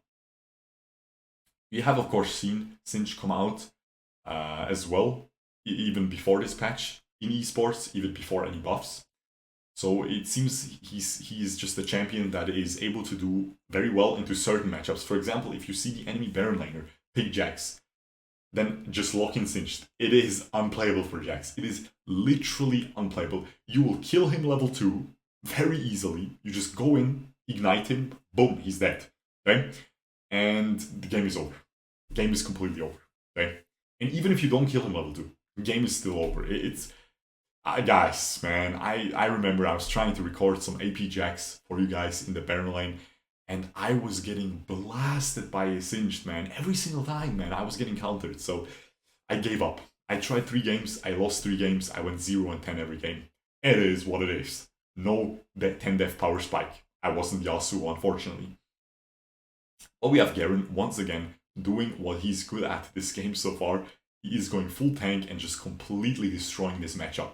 And we have the Renekton completely engaging onto the Seraphine. She is extremely low and she gets ticked down, gets completely bumped down by the Ziggs, and the Ocean Dragon gets secured by the enemies. Beautiful engage there by the Renekton. Beautiful follow-up bomb ultimate by the Ziggs as well. Hits her dead center and completely finishes her up. But the Olaf just drops to that Garen. The Garen, look how tanky he is. You would think he died 15 minutes ago, but he died after at the very end of that fight, man. It is absolutely insane. However, so many enemies ended up dying. Berjaya Dragons is very happy with that. Only Garen ended up dying for 3 kills in the favor of Berjaya Dragons, Singed, Olaf, and Braum. Of course, the Seraphine was dead, but that was from the earlier engagement, so that doesn't count. 3-1, after that mid lane tower gets pushed by GeekFam. And again, the game is extremely even right now. Berjaya Dragons only have one dragon, they have 2 towers, and they have approximately a 2,500 gold lead. Meanwhile, GeekFam has 2 dragons, but they have weaker dragons than that Infernal, and they also have 2 towers. So yeah, very even game, I have to say. Now we'll see, you can see this engagement again. They take down the tower, they think they can burst down the Garen, but the second ability of Garen is so unbelievably imbalanced that he's just able to sustain through everything. He's just able to tank it up, man. Crazy. And they are able to get a lot of kills. The Ziggs doesn't end up dying to that last barrel there in the end, but it was quite close. This Renekton has a lot of lifesteal with that Maw of Malmortius passive and the Death Stance. So he is extremely tanky. And yeah, he's honestly looking really good here. The gold value on him is pretty decent as well. He's ahead of the enemy mid laner. However, the huge gold advantages are on that Corki and on that Garen. Now the Gragas is getting completely caught here, ends up getting taken down, but the Garen, hey, ooh, the Zhonya's to counter the Garen ult. Huge gameplay there. Not too hard, but still very well done by the Renekton there. I mean, Zhonya's using stasis against the Garen ult. Again, it's not the hardest thing in the world, but these players are 4 games deep into a best of 5. That is very important for their pro player careers here. So the nerfs are at an all-time high, so it is not easy to perform even simple mechanical plays like that consistently. So very well done by the Renekton, ends up securing a kill for them without dying. And again, the Garen ended up dropping very low, but he's just able to run away because he's broken. Now, we still have a little bit less of a gold lead now, you know, a little bit less than 2k for Berjaya Dragons, and the later it goes, the better that gets, of course, for GeekFam if its gold lead stays at this value, because, you know, quick maths, the more items you have, the less do a small item advantage matter. Now, we also have a little bit of a tower advantage now because they were able to push down that tier 3 tower top, tier 1 tower top side. So GeekFam is pretty happy with those last 2 minutes, how they went for them. I believe this is the longest game so far of this series, and the closest one, definitely. So we'll see how it ends. Again, GeekFam needs to win this. And it seems like they have a very nice positional advantage here onto this tier 2 tower in mid. The Ziggs, very nice pick against Jarvan. He's just able to jump away with his satchel charge out of the Jarvan ult, and he lays down a huge ult onto 4 enemy members there, poking them down so much. The redemption comes out by the Seraphine, heals up her team a little bit. She also has the double second ability to heal them up even further, so she's able to sustain them up pretty well. But the mid lane tower drops quite, you know, quite some nice little chunk there going out of it, almost a full plate. So GeekFam is pretty happy, and they're not done yet. They keep pushing. They want to keep pushing. They have that Ziggs. If he can do 1 auto attack on it, some of the melee champions do a couple auto attacks, and then the second ability of Ziggs is going to finish it up. But the Gragas just ends up dying all the way in the backline there. The dive, a complete success by the side of GeekFam here. And they are able to also finish up that tier 2 tower. So again, you can see GeekFam's roster is really shining in the late game. I think a lot of the issue here lies in Corki not being able to reliably kill tanks. Okay? He's not a good champion to kill tanks. He's not a good marksman for that. You want a Vayne, you want a Kai'Sa, you want a Jinx, Tristana, something like that, right? Corki not really that good at it. Especially if you pair him up with lots of magic damage on their team, which they have, right? They don't really have a carry in the jungle or in the Baron lane. They have 2 tanks, and they have an AP support and an AP mid laner. So what the enemies can do, especially with their tanky champions, is just go for a lot of magic resistance, and that's exactly what we're seeing here. So these GeekFam tanks are not gonna drop anytime soon. The Singed, the Olaf, the Renekton, and the Braum are just extremely tanky. Again, the Ziggs is very safe in the backline because the Gragas cannot reliably assassinate him, and the Jarvan cannot do anything because he ults the Ziggs, and the Ziggs just, not only does he jump out of the ult of Jarvan, but he also kicks the Jarvan even further with that Satchel Charge away from him. So it's really, really hard to get on the 6. He's always going to be able to consistently put out damage from very far away. So, honestly, I'm giving this game to Geek Fam here. This is a very good draft for a late game. They outdrafted in terms of late game potential. Berjaya Dragons is trying a last-ditch effort here, is trying to secure this Elder Drake to buff up their Infernal Drake as well. We'll see if it will work. They want that Elder, but the Renekton is just pushing down the top lane, man. He's gonna get that tier 2 tower pretty much uncontested. They are trying to gank him, but now, as soon as they show 2 people top, Geek Fam can turn onto the Elder. Actually, they're going mid. No, Olaf, as soon as he sees these 2 people top, he instantly starts the Elder Cloud Drake. And if they get a triple dragon, with all of these melee champions love Cloud Drake buff, because it gives them so much move speed to chase down these ranged enemy champions, right? So, especially Singed, Olaf, Renekton, hell yeah, right? They love them. Now this Garen is still trying his best to make this happen. I don't think he can get him. I don't think he will get him. Yeah, he is not able to get him. However, the dragon was stopped by the side of Geek Fam. Seems like they got scared of this Gragas, of this Seraphine ult, you know. And now we have a huge positional outplay here by Berjaya Dragons. I love this. They instantly start up the Baron because they know they have an advantage. The dangerous thing is here, Geek Fam can just handshake this and go for the dragon. And if they just get the dragon, it's pretty much game over. But I don't think they're even realizing. They're completely in the dark. Look how masterfully Berjaya Dragons keep the Gragas in the mid lane, keep the Jarvan around the mid lane. He showed himself in the mid lane vision onto the minions. So they're like, oh, they're not going to do it without their jungler, right? Well, they did. And they completely outplayed Geek Fam here. This is absolutely mind-blowing. Very nice macro gameplay there, coming in by Berjaya Dragons. Oh man, it seems really good for them now. It seems really good. I mean, they have a disadvantage with the draft, but a Baron buff can really, you know, close a lot of these holes in the Swiss cheese draft here by Berjaya Dragons, okay? It's not really a Swiss cheese draft. It's not a terrible draft. It's just a slight advantage that the enemies have in the late game. They had a very good early game. They were able to push ahead that Garen. They had that awesome duo lane in the bot lane that is just going to win by default without needing a lot of jungle ganks. And they had Gragas just doing so much damage in the mid game, right? The Singed is completely called out here. Huge teamfight breaking out. Very nice Braum ult. Slows down all the enemies on the side of Berjaya Dragons, so they're not going to be able to pursue that further. However, the Renekton and the Singed are back in the base. And honestly, I think Berjaya Dragons should just start off the dragon instantly. But they're not really doing it. I think the Garen started. No, he didn't. He's backing out again. A little bit of a scared gameplay. They're wasting their Baron buff. They're not getting anything from it. As soon as the Baron buff expires, they're going to be in a huge disadvantage again. They have to make use of it. And the Corki actually has his full build.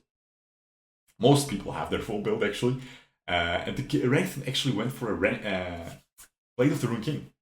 I love that. And as you can see, 3 Force of Natures on the side of Geek Fam, and also double Spirit Visage on the side of them as well, on the Singed and on the Olaf. I'm loving it, guys. I'm telling you, I think what the Renekton should do, instead of going for the Maw of Malmortius, he should go for the Sterox, and then instead of going for the Blade of the Rune King, he should go for a Spirit Visage. I think that would be a better option for him for this game.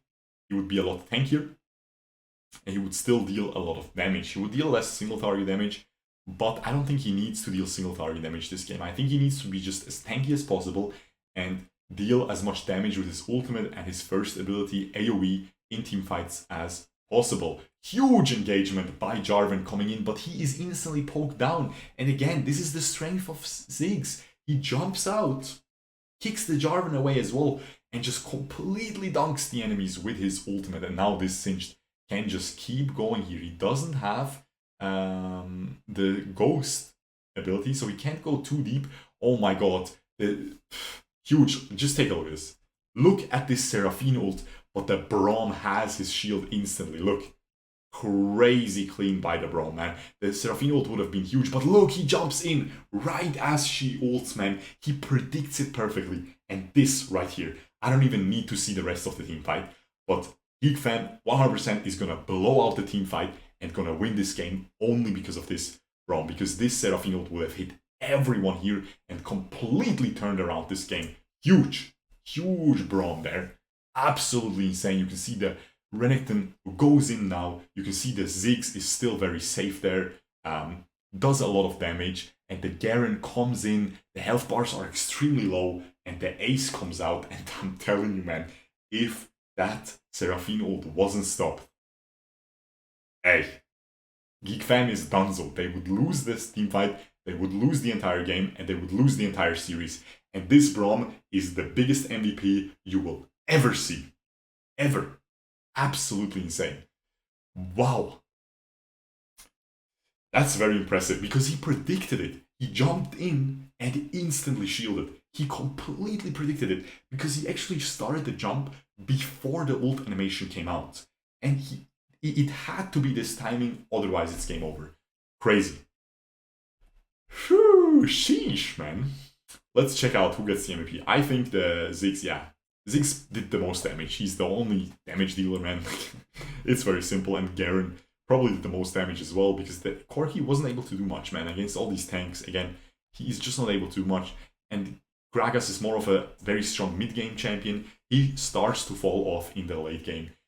59,000 damage coming out by Kha'Zix.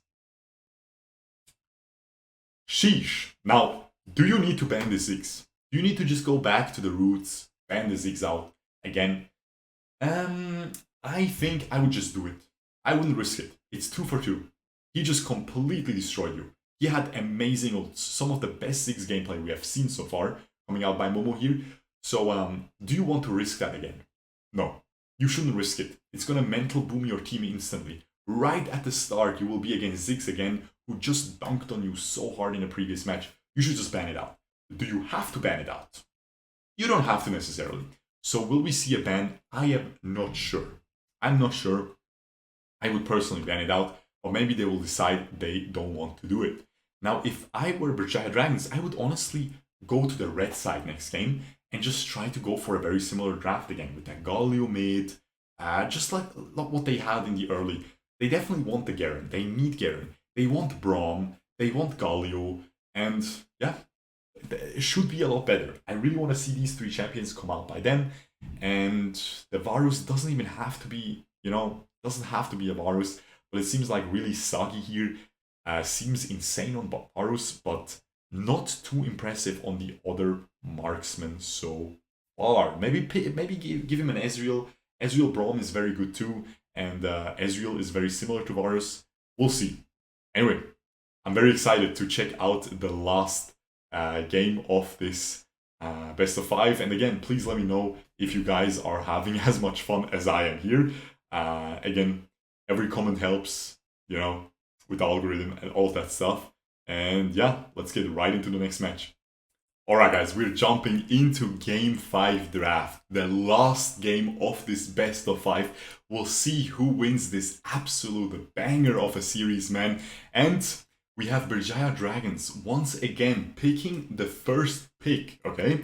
And this time banning out Fiora and Akali once again. Meanwhile, on the other side, we have the same bans once again, just like the previous game. Varus and Camille. So Ziggs not banned out. Olaf first pick this time around on the side of Berjaya Dragons.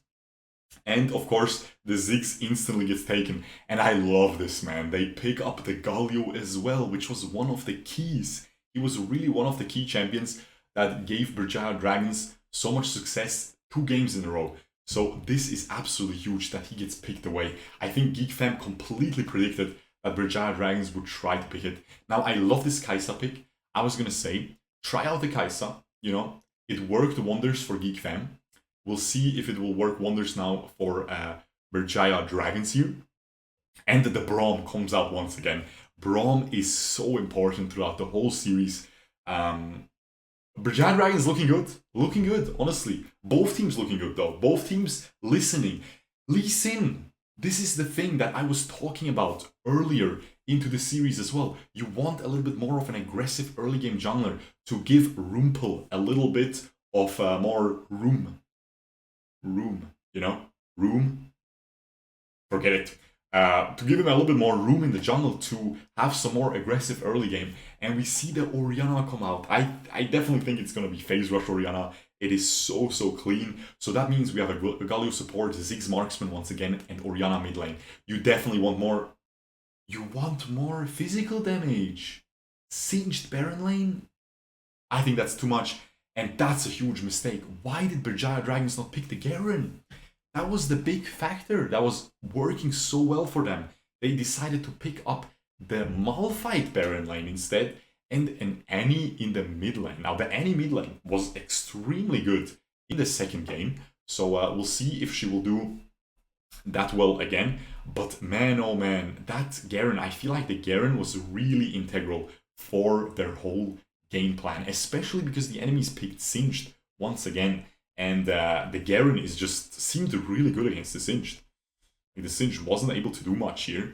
Now let me see if everything is set up perfectly. We are still recording and everything is good. Okay, nothing can stop us now. Last game, we loaded in. This should be an absolute blast to watch. And the Lee Sin is starting bottom side onto his red buff once again. And the Olaf doing the same, starting in his own bottom side on that red buff as well. Seems like the Kai'Sa is actually laning mid lane with that Braum, and the Braum helping the Olaf in the jungle a little bit. And the Olaf actually, excuse me, both junglers ended up invading the other side red buff. I was completely lost there, but it is what it is. And we have the Malphite actually in that bottom lane, in the dual lane, in the dragon lane, going up against the enemy duo, against that Ziggs and Galio, and the Annie just Baron laning against the Singed. So lots of crazy, quirky lane swaps coming out. Well, Geek Fam didn't lane swap anything, but Berjaya Dragons just lane swapping all over the place. And it seems like both junglers are pretty happy with how the jungle clear turned out. It seems like Lee Sin will take the shorter end. Nope, he will decide to go for the Raptors as well. He will just gobble up the whole enemy red side jungle. Meanwhile, Olaf did the same, and they will cut this wave as well. They really want to 4v1 gank this Singed. They really want to gank him, and the Annie has a stun. This should be a very easy gank. Beautiful. Should be a kill. Beautifully done. Look at the Braum. You see the Braum once again tanking the tower until the very last shot before he would die, and then he runs away because he's in safety and he knows his team might die if they tank the tower too early. Good early game coming in by Berjaya Dragons. They're able to pull ahead just a little bit. 700 gold, which isn't really a little bit. It's honestly a pretty nice lead for them already this early into the game. But meanwhile, the Lee Sin was able to pull ahead a little bit of the jungling speed, which won't really matter unless he uses the time to get a kill for himself. Now, the builds are pretty standard. We have actually very weak early game builds coming out by Orianna and Ziggs because both are going for the tier instantly. So both of them want to just stack up the Archangel's staff as fast as possible, which is of course going to give them a very fast mid-game power spike, but it's going to leave their damage, leave a lot to be desired in their damage department in the early game. So that is going to be dangerous, especially for that first dragon fight. However, it is going to be an Ocean Drake, which isn't really that big of a deal if you just end up giving it over without even contesting. If you can just farm maybe an enemy jungle camp, you know, it's alright. It's alright. If you decide to go for more of a scaling option and then try to get back for the second or third dragon fight with a nice little gold advantage. Now we have still that 700 gold lead, yeah, 7, 8, 900, something like that, for Berjaya Dragons, so they're still very happy, but it is not really getting bigger. So Geek Fam once again doing a good job here, keeping themselves in the game. Now this Ziggs Galio duo lane is of course going to have lots of poke, is of course going to be very safe as well, because you can't dive onto the Ziggs.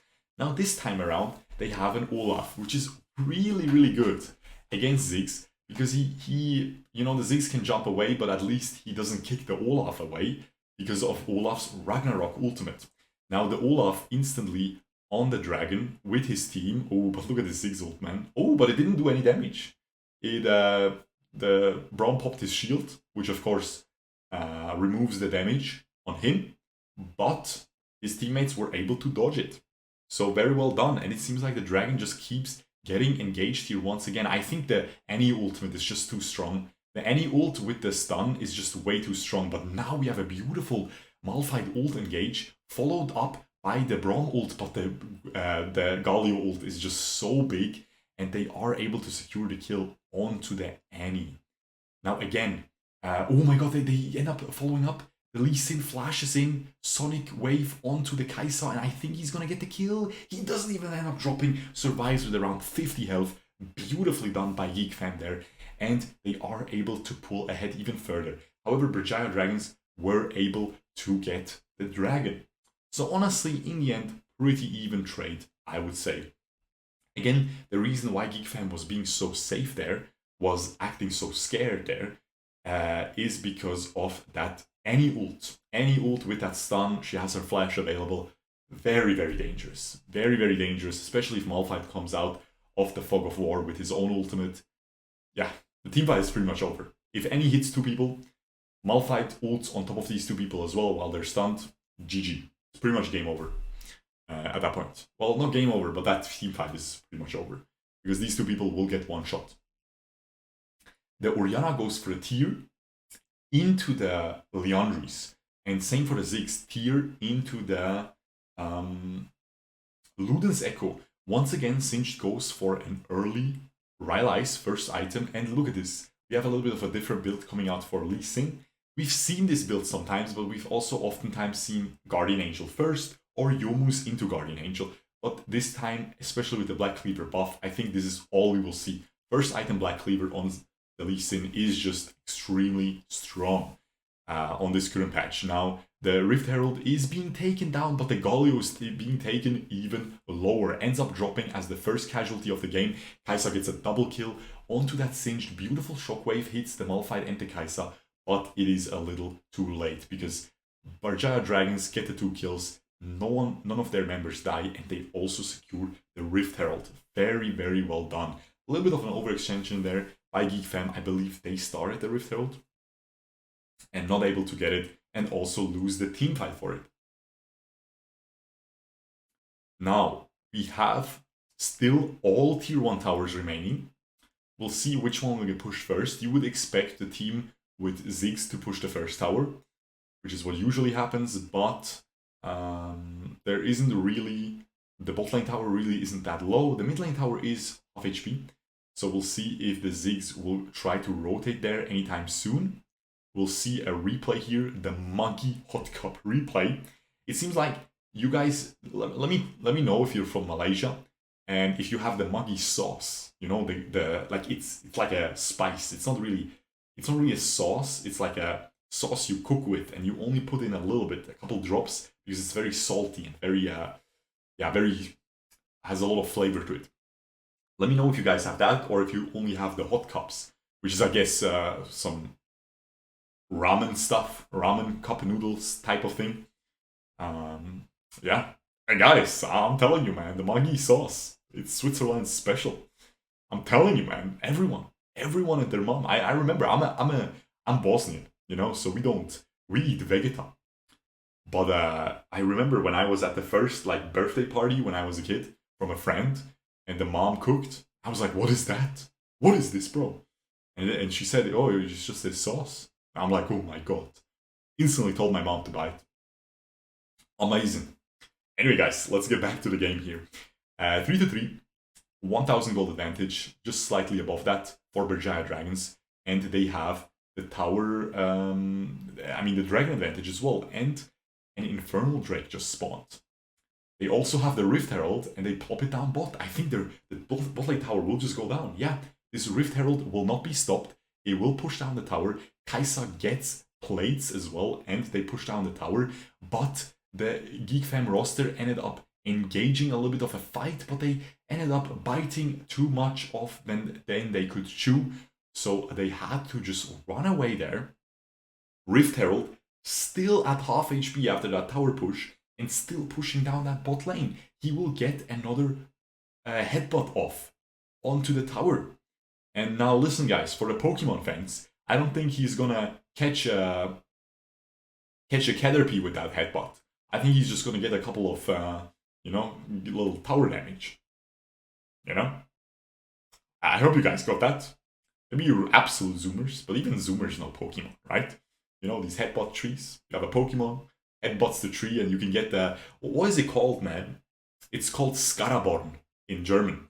The bug, you know? The beetle. It's really cool. It's fighting bug type. It was so rare, man. I never got it. Anyway, guys, you could get it from headbutt trees. Quick tip there. I know, I'm the Pokemon master. Back to the topic here. Not much happened.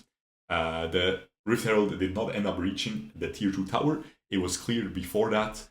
And it seems like Geek Fam has a little bit of a positional advantage all of a sudden here around that dragon. But the Galio is extremely low. He's at half HP. He has to go back. He has his ultimate available quite soon though, in around 15 seconds, to jump back into the fray. So he should be fine. Infernal Dragon still on the plate, man. Both teams really scared to mess this up. If you lose this fight, if the enemies get Infernal Dragon, it's going to be really hard to come back. And it is 2 for 2 in a best of 5 series. Both teams at match point. It's just so much, such a huge risk, you know. Such huge stakes. But it seems like Berjaya Dragons, the Chads that they are, the Chad Dragons, going up to get this Chad Infernal Dragon. 4-man Malphite ult completely hard engages the fight, but a beautiful Ziggs ult deals a lot of damage. Only Braum dead so far. Huge lucky survival there by the Lee Sin, but the Orianna ends up dropping to the Kai'Sa. And this Kai'Sa, I was flaming him for only being able to play Varus so far. But he is definitely shining on this Kai'Sa so far. One of the key members of Berjaya Dragons, constantly dishing out the damage. 3, 1, and 1 for his stats, and 100% kill participation. Most gold in the game by far. 9.3k gold. The most gold on the enemy side is 7.6k, 7.7k on the Singed, which is mind-blowing. Okay, so in the end, I believe that was a 1-for-1 trade because the Orianna died and the support Braum died on the side of Berjaya Dragons, which is of course a good trade because you get the mid laner kill for a support kill, always a good trade. But yeah. By the way, also interesting, Galio has Aftershock, which I think makes a lot of sense, but he doesn't have that Font of Life. Again, Font of Life seems like it's a very nicely balanced rune, which you take on a lot of supports, but not on all of them, because let's be real, Aftershock is the best thing that you could think of for Galio, because you dash into somebody, you knock them up, you proc the Aftershock, then you can taunt them, and by the time the taunt finishes, the Aftershock pops, you get that bonus damage onto them, you get those resistances, you have some resistance scalings. It is just beautiful.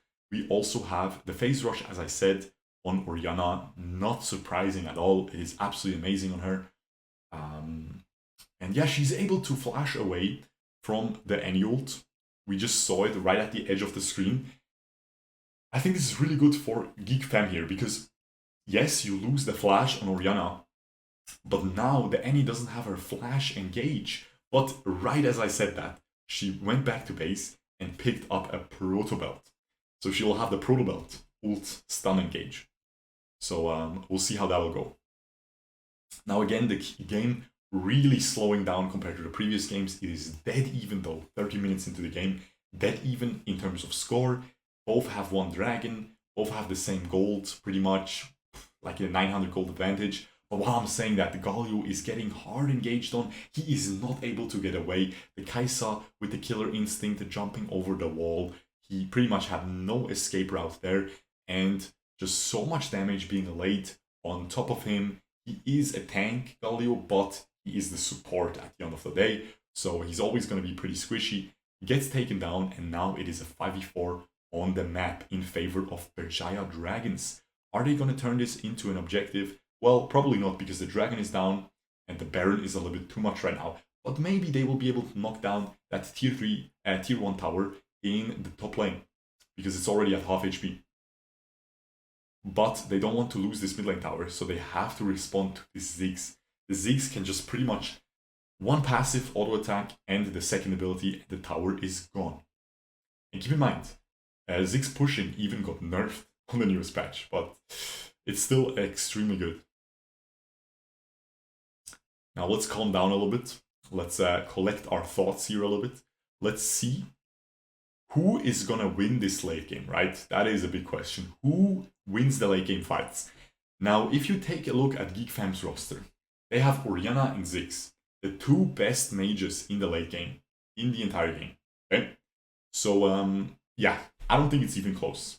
Yes, they don't have a marksman. Yes, Kai'Sa is very strong late game. Yes, Annie is pretty decent late game. Malphite is amazing late game, and Olaf as well. Braum, always amazing. But I think Orianna and Ziggs ultimates are just so extremely powerful that I don't think Berjaya Dragons wants to risk this game going to late game, especially with GeekFam having the Infernal Dragon already as well, which is of course going to buff them up a lot in the late game.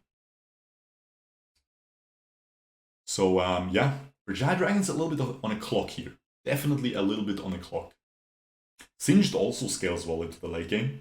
Galio also scales well into the late game, but it seems like the dragon is extremely low, but the blue team secures it. The Olaf gets it with the smite, and the blue team double kill already coming out for the Annie. The Kai'Sa follows up onto the Orianna there with that killer instinct, but she steps away a little bit too far, doesn't seem to be able to pick up the kill. I think the Orianna will be able to just get... no, she tries to backport. This Kai'Sa has a ward, so in the end it is a 4-for-1 trade for Berjaya Dragons here, and that's exactly what they needed. Only the Olaf ended up dying. However, that's a Baron steal in the making. Ziggs has ult. You can't. You back out, please. Please back out. This is so risky. Please back out. Please back out, guys. No. No. Oh my god, so close. He should have waited. Ah, that's Ziggs' mistake. I would have stolen that, bruv. Hey, put me in, coach. I would have stolen that 100 times out of 100. I'm just kidding. I'm just kidding. But it was a very high chance to steal that. I was actually getting tilted. I think he should just ult the enemies, because they were really low. If he just ults the enemies, they die to the Baron buff if they want to do it. Ah, he could have done so many things there better. Ooh, that is sad. Jesus, man. Okay, so huge. I wouldn't call this a coin flip. I would call this a burger flip, man. I would call this SpongeBob burger flipping, like 900 burgers at once, like in the first episode of SpongeBob, right? With the holy spatula, man. Because holy moly, was that risky coming out by Berjaya Dragons, and they didn't have to. They just won a team fight. Just go push something. Take the advantage. Win another team fight. You have great engage with the any Protobelt Flash ult. Huge distance covered there. Yeah, look, see? Exactly what I'm talking about. And the Malphite follows up. Beautiful trap onto the Lee Sin, but he's able to flash away. Extremely lucky there. And we'll see if Berjaya Dragons are going to be able to push down some objectives here. They want to push down these towers. They're positioning around the top side. They should definitely push down all the tier 2 towers, get a huge gold lead, should be around an 8,000 gold lead at that point, along with all the jungle farm they're getting. And at that point, they should just be in a huge gold advantage, to the point where they can just secure the third dragon for themselves, which is of course going to be a Mountain Elder, which is going to do crazy work for the Olaf, Malphite, and the Braum on their side.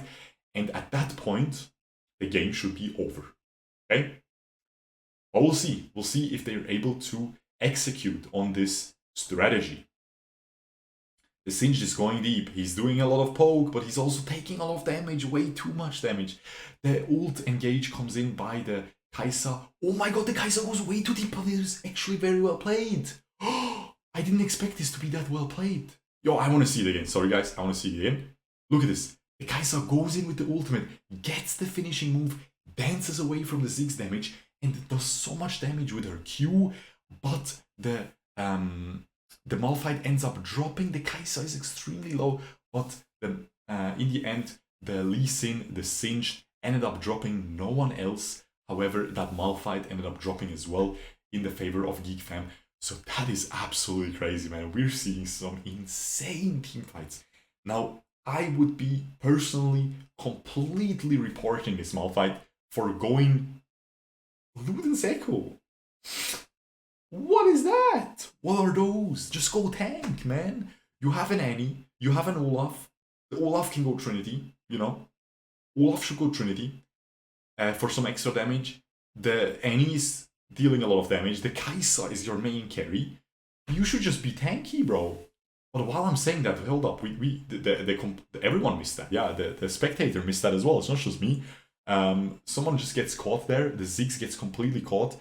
The Annie used her flash, so I believe it was just another Proto Belt flash engaged by the Annie. So with the Ziggs dead, that should be a free Elder Drake. But if they give this up, if Geek Fam gives this up, they lose the game. They have to fight, and they know that. They instantly want to engage. Let's see if they can win this 4v5 fight. The Annie stun is already out. The Lee Sin goes extremely deep. Lots of damage being put out. Huge Orianna Shockwave. Look at this. Huge Orianna Shockwave. 3 people. The Kai'Sa hit as well. The Galio ult hits 3 people as well. But the Kai'Sa still doing so much damage. But the Orianna is able to finish her with the command Dissonance in the end. And the Ziggs, the Lee Sin ends up dropping as well in the end, along with that Orianna. So still a huge victory for Berjaya Dragons. They have a 6, almost 7,000, 6k gold lead, and they are knocking down this Elder Dragon once again. However, they do not have their Kai'Sa, so it's gonna go down extremely slow. So I think Geek Fam can do something, especially with Ziggs alive. I think Berjaya Dragons has to run. Huge Galio taunt hits 3 people. Ziggs doing so much damage. I think they can just finish the dragon. Ziggs, no, they let it reset. They let it reset. The enemies were so low. So in the end, it was a 1-for-0 trade in that last little fight there. The Annie was the only one to die, but the Berjaya Dragons were so low HP there. However, look at the minions, man. The Winions pushing down the tier 3 tower on the side of Geek Fam. Sheesh, man. Sheesh. That is crazy. That is absolutely crazy, man. I love it. I love these good men. Guys, it's so much fun to watch. Okay, I can't simp the teams. I have to just keep commentating here because we have another engagement coming in by the side of Geek Fam. They really want to push away Berjaya Dragons from this dragon. Because if they get the triple dragon, man, it is pretty much GG. Especially, like I always say, Mountain is the weakest dragon. But Mountain with so many tanks on your team is actually very good. Actually very good. They become unkillable. So it's really dangerous. You don't want that to happen. Definitely gonna have more value on the side of Berjaya Dragons than on Geek Fam. But Geek Fam wants to secure it as well. Of course. Ooh, huge Ziggs ult doing so much damage to everybody, but their health bars are still pretty healthy. The Annie ult only hitting the tank Galio, not too good, but the tank Galio will die instantly. No, he's able to just ult away. And he gets away, he gets shielded by the Orianna. Now the Olaf ended up overextending with a flash to finish the tank Galio. Now a beautiful kick combo by the Lee Sin coming in onto the Annie. She's pretty much out of the fight. She's extremely low. The Orianna Shockwave completely misses, but I don't think it matters at that point because the Ziggs does 1,000,000 damage. The Orianna ends up flashing in and just finishing the low health enemies with her auto attacks. Huge mistakes coming out by Berjaya Dragons there. Way too many abilities wasted onto the Galio, and the Galio is the biggest escape artist we have ever seen. Let me check this timestamp so we can check that out again at the end because it's actually really funny. 332, 331, something like that. But yeah, We have, once again, Geek Fam taking the dragon. I think they should just get it because they have the smite there. Lee Sin smites it beautifully. The Malphite is not able to 1v3, of course. He was getting pretty close to killing the 2 carries on the side of Geek Fam, but it was not enough. Man. Now again, of course, Geek Fam is building, Brigade Dragons is building a lot of magic resistance because the enemies only have magic damage. But it doesn't do anything, man. They have the Void Staffs and it's enough. It's enough to still just dish so much damage out. Ziggs and Orianna are just so strong late game that they will still just completely annihilate your team. Now let's just check this out again real quick. At 331, look at this Galio right now. Just take a look at this Galio. He just ults away at 1 HP. Look, he gets stopped with his dash, and he's at 1 HP, and he just ults away. He gets away. He doesn't get hit by anything. The Olaf flashes after him, but he still gets away with the shield. Absolutely hilarious. Okay, let's get back to 333. There we go, guys. This should be the final moments of this best of 5 series. We'll see. I don't even know what to title this, man. This is crazy, guys. This is absolutely mental. Sheesh, man. Sheesh. But yeah, I need to calm down a little bit because we will have to do some crazy commentary here in the last team fight, I assume, because I really think this is going to be the last team fight. Regaya Dragons. Wait. I missed it. No, never mind. I got really scared there. Because Geek Fam has the dragon. I thought Brigade Dragons has 3 dragons, but of course they won the team fight. The Ziggs was pushing the dragon with that Lee Sin. Never mind, I got really scared. I thought, remember when I missed that dragon steal and the Baron steal by the Ezreal ult? Ever since that, I have a little bit of PTSD. I don't want to be laughed at by you guys. You know, you were making a lot of fun of me in the comments. So I'm scared. But anyway, luckily it didn't happen this time. I didn't eat anything today. It's 8 PM. Hurry up, guys. I want to go work out and I want to eat. Okay? I need to cook as well. I want to see a fat team fight right now. Geek Fam, again, they should be winning. They have this crazy late game with the Ziggs and Orianna. They have the Infernal Dragon and they have the Elder Mountain now as well. So there's really nothing stopping them from winning the next team fight unless somebody gets caught by the Annie. But I think she already used her Proto Belt there during that brief lag. The Ziggs ult used as well, but it's a very low cooldown. It's pretty much almost half cooldown. It's almost gone already. Yeah, it's gone already. Half the cooldown is gone. Absolutely broken. Now, that Baron is being taken down. Being started here by the Olaf, but he just disengages very quickly again. And now take a look at this Singed. He is pushing down the bottom. What is he doing, bro? He left some minions, man. He left the super minion. Okay, I guess it was low HP. His wave is still gonna win.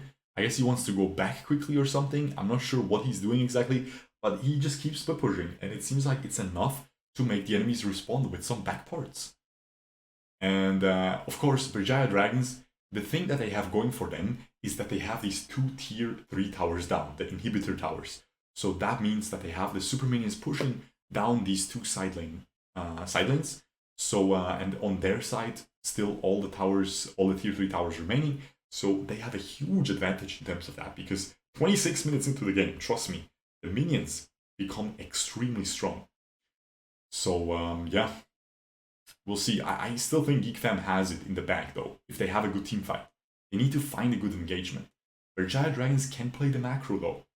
They don't have a good split pusher. Only Olaf, and you don't want your jungler to split push because then you don't have smite. And the enemies can just go for the objective. For the Baron or... yeah, for the Baron. There won't be any more dragons. I hope they add... the big dragon. The true damage dragon, you know? To this game. That would be really cool with the finishing move, you know? That's a really cool dragon. The one that comes out after the Dragon Soul on PC League of Legends. That would be really exciting now in this esports match. That would be so exciting. Imagine like a huge dragon spawns now and you have to, whoever gets it, just, you know, Elder Dragon it's called, and you just get that true damage execution buff, where if the enemies are low, you get a huge flame dragon appearing behind you, shooting a blue flame at the enemy and just finishing them up with 1,000,000 true damage. Crazy, crazy, man. That would be crazy, this game. That would allow Berjaya Dragons to be in a really good spot, by the way. Because if they get that, they win. But the Lee Sin gets caught out. Beautiful. Zhonya's end. A good Galio ult to protect him. He drops, though. Has this Guardian Angel available. The Rihanna ult only hits the Olaf. However, the Lee Sin ends up dropping in the end. But the Olaf dies as well. And now look at these low health bars on the side of Berjaya Dragons. The Kai'Sa is still full HP. The Annie is still full HP. So we have both junglers being traded on both sides. This is actually big, because if only one jungler died, and maybe the Baron laner of the other team, the team that still had the jungler could just instantly do Baron. But now, we have Geek Fam in a pretty good position here. They can definitely push down this tower. They should try. Ooh, big ult by the Ziggs, completely poking down that Annie. Very well played, huge engagement there. The Malphite, as I said, guys, at this point of the game, man, the Orianna deals so much damage. Do you see how he blew up completely, man? The Ziggs and Orianna burst, completely one-tapping him, man. It is what it is. Is he still sitting on a Luden's Echo? If he's still sitting on a Luden's Echo and not full tank, he's an absolute clown. Sorry, man. But you have to go full tank. That's the only way. Because the Malphite is not gonna... Ah, man, bro. He's so behind, too. He's at 15k gold. But look at this. Berjaya Dragons died, but because the enemies went back, they have a little bit of a window now. They try to do the Baron, and the Lee Sin isn't able to steal it. Berjaya Dragons secure the Baron, but it is a 4v5 team fight. They have to run. They have to get away. Lee Sin, beautiful kick, but the Lee Sin just dies. Holy moly, the Kai'Sa flashes away. Beautiful. Geek Fam had to go back because of the pushing waves. So Berjaya Dragons secure the Baron buff.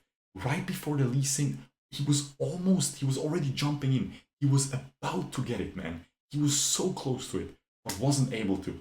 Holy moly, man. This is the best Wild Rift Esports series I have ever seen.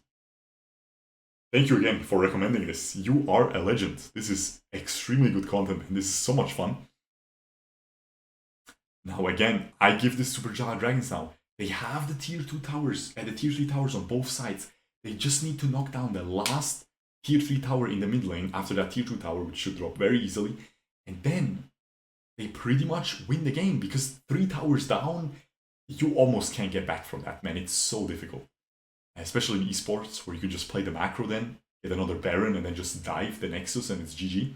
Stack the waves, you know, and boom. 5 super minions come at once in the base with Baron buff, it's GG. It's literally GG. So, yeah.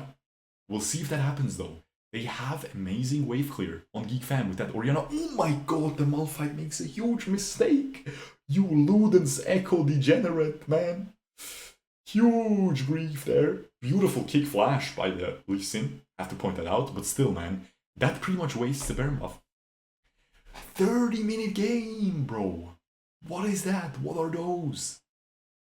Sheesh, man. Sheesh. That's all I can say. Sheesh. Maybe I should title this video Sheesh. That would be crazy. That would be the dumbest thing I could ever do. That would be so dumb, man. I shouldn't do that. That would be so stupid. Maybe I'll put a sheesh in the title. Sheesh! In caps lock, and then the best Wild Rift game ever. The best Wild Rift series ever. Okay, buddy, the stream is lagging. This is not on my end, by the way. This is just the recording was lagging a little bit. On their end, it is what it is, but it's not too bad. So it doesn't really take away from the viewing experience. It only happens every like 10 minutes, 15 minutes. Alright, guys. Jesus Christ, man. Who's gonna win this? Man, if the Malphite didn't throw, I think it would have been a very easy win for them. But Geek Fam is still in it. I'm telling you, the Ziggs is insane. Don't underestimate this. He is doing so much damage with that ultimate. The Orianna as well, man. And let's be real, the Orianna only one team fight. She hit a very nice ult. Other than that, she only hit like one person. So imagine she hits like a 2-man ult. Again, she ulted the Braum only, but it was worth because he's really low. The Malphite ended up jumping away as well, so he ended up dropping super low as well, ended up forced to use his ult to jump away, and the Baron is spawning in 15 seconds. But Berjaya Dragons will be able to come back to the fray early enough, and we will also have the Orianna ult and this Ziggs ult back up right now. All of these ultimates are so low in cooldown late game. It's so hard, man. It's so hard to play for Berjaya Dragons because they just get outranged, man. A lot of people I used to do the same. I always underestimated how much range difference actually makes a difference, right, in these games. Like, you can have the strongest marksman in the game, in the late game, right? And if that marksman gets outranged, like let's say Vayne, right? If Vayne was on the side of Berjaya Dragons, right, she's by far the best marksman in the late game. You would think they should just win, right? But because she gets so outranged by Orianna and Ziggs, it's just so impossible for her to play that it would still be a very similar game in the end.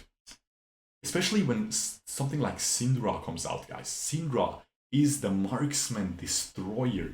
She just lays down those stuns with those dark spheres, right? And they have so much range. And if the marksman gets caught by that, they just get one shot instantly by the rest of the team, and you just can't play the game.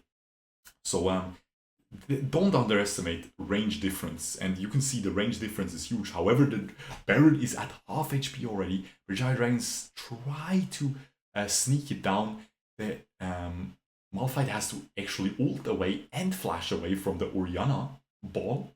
So he's extremely scared. Gee, I wonder why, you Luden's Echo loser, bro. Buy the tank items. But while I'm saying that, we have a huge engagement coming out by Geek Fam. And Geek Fam is able to completely decimate this team fight, it seems. Ziggs and Orianna doing so much damage. Huge! Orianna ult, shockwave, completely shocking away the whole series from the enemies. And the Annie is trying to split push top, but the Singed will just go back. He's just going to run her down with the Righteous Glory. He has his ult very soon as well, so he's not going to be able to die. And even the Lee Sin is going back just to make sure. But it does not matter. The Ziggs just did so much damage in that team fight. The Orianna ult was finally good. And Geek Fan is able to get the reverse sweep. Berjaya Dragons were 2-0 ahead. Geek Fam made some nice adaptations in the draft, and they win the upper bracket final. This should be the grand finale, right? No, it's actually not the grand finale yet, right? Because you will have a lower bracket final, and then the lower bracket final versus the upper bracket final, like the grand finale. But holy moly, man, what a match. You can see the gentlemen on your screen are as excited as I am. It is absolutely insane. This is the mustache of the gods. I am jealous, man. It is what it is. But holy schmoly, bro. Sheesh. Okay, that was crazy, man. Let's see, who gets the MVP? Who gets the most damage? Now, I was a little bit spoiled, because I knew that the Ziggs did a lot of damage. I think 88k or something. 89k. Let's see how much it was. Guys. Crazy, man. Come on. Can we? Yo, bro. I can't see. It's loading. Come on, baby. Come on, man. We'll just pause. We'll see when it loads. But yeah, guys, that was absolutely crazy. I hope you guys enjoyed this as much as me. I know my neighbors did not enjoy it. They're probably getting tilted right now. So I'm glad that I'm able to stop here. But yeah, as you can see, 86,000 damage by the Ziggs. Mental. 54,000 by the Orianna. And look at the enemy damage numbers. Not even close. This is the strength of Ziggs in the late game, man. It is what it is. Hey, with that being said, I really hope you guys enjoyed this extra long episode. We will always do this now. We will always do esports every couple of days, but a full best of 3 or a full best of 5. We won't always do full best of 5s because we don't have access to only best of 5s. And it's also really, like, it takes a long time. My whole evening is pretty much donezo, which again is okay, but then I can stream less and I want to stream a lot. So yeah, as I said, absolutely insane. Let me know what you guys think about this, if you guys enjoy that. And with that being said, Make sure to subscribe, ring the notification bell if you haven't yet, and also leave an algorithmic comment if you don't have anything to say about this in the comments below. With that being said, I will see you guys next time. Peace.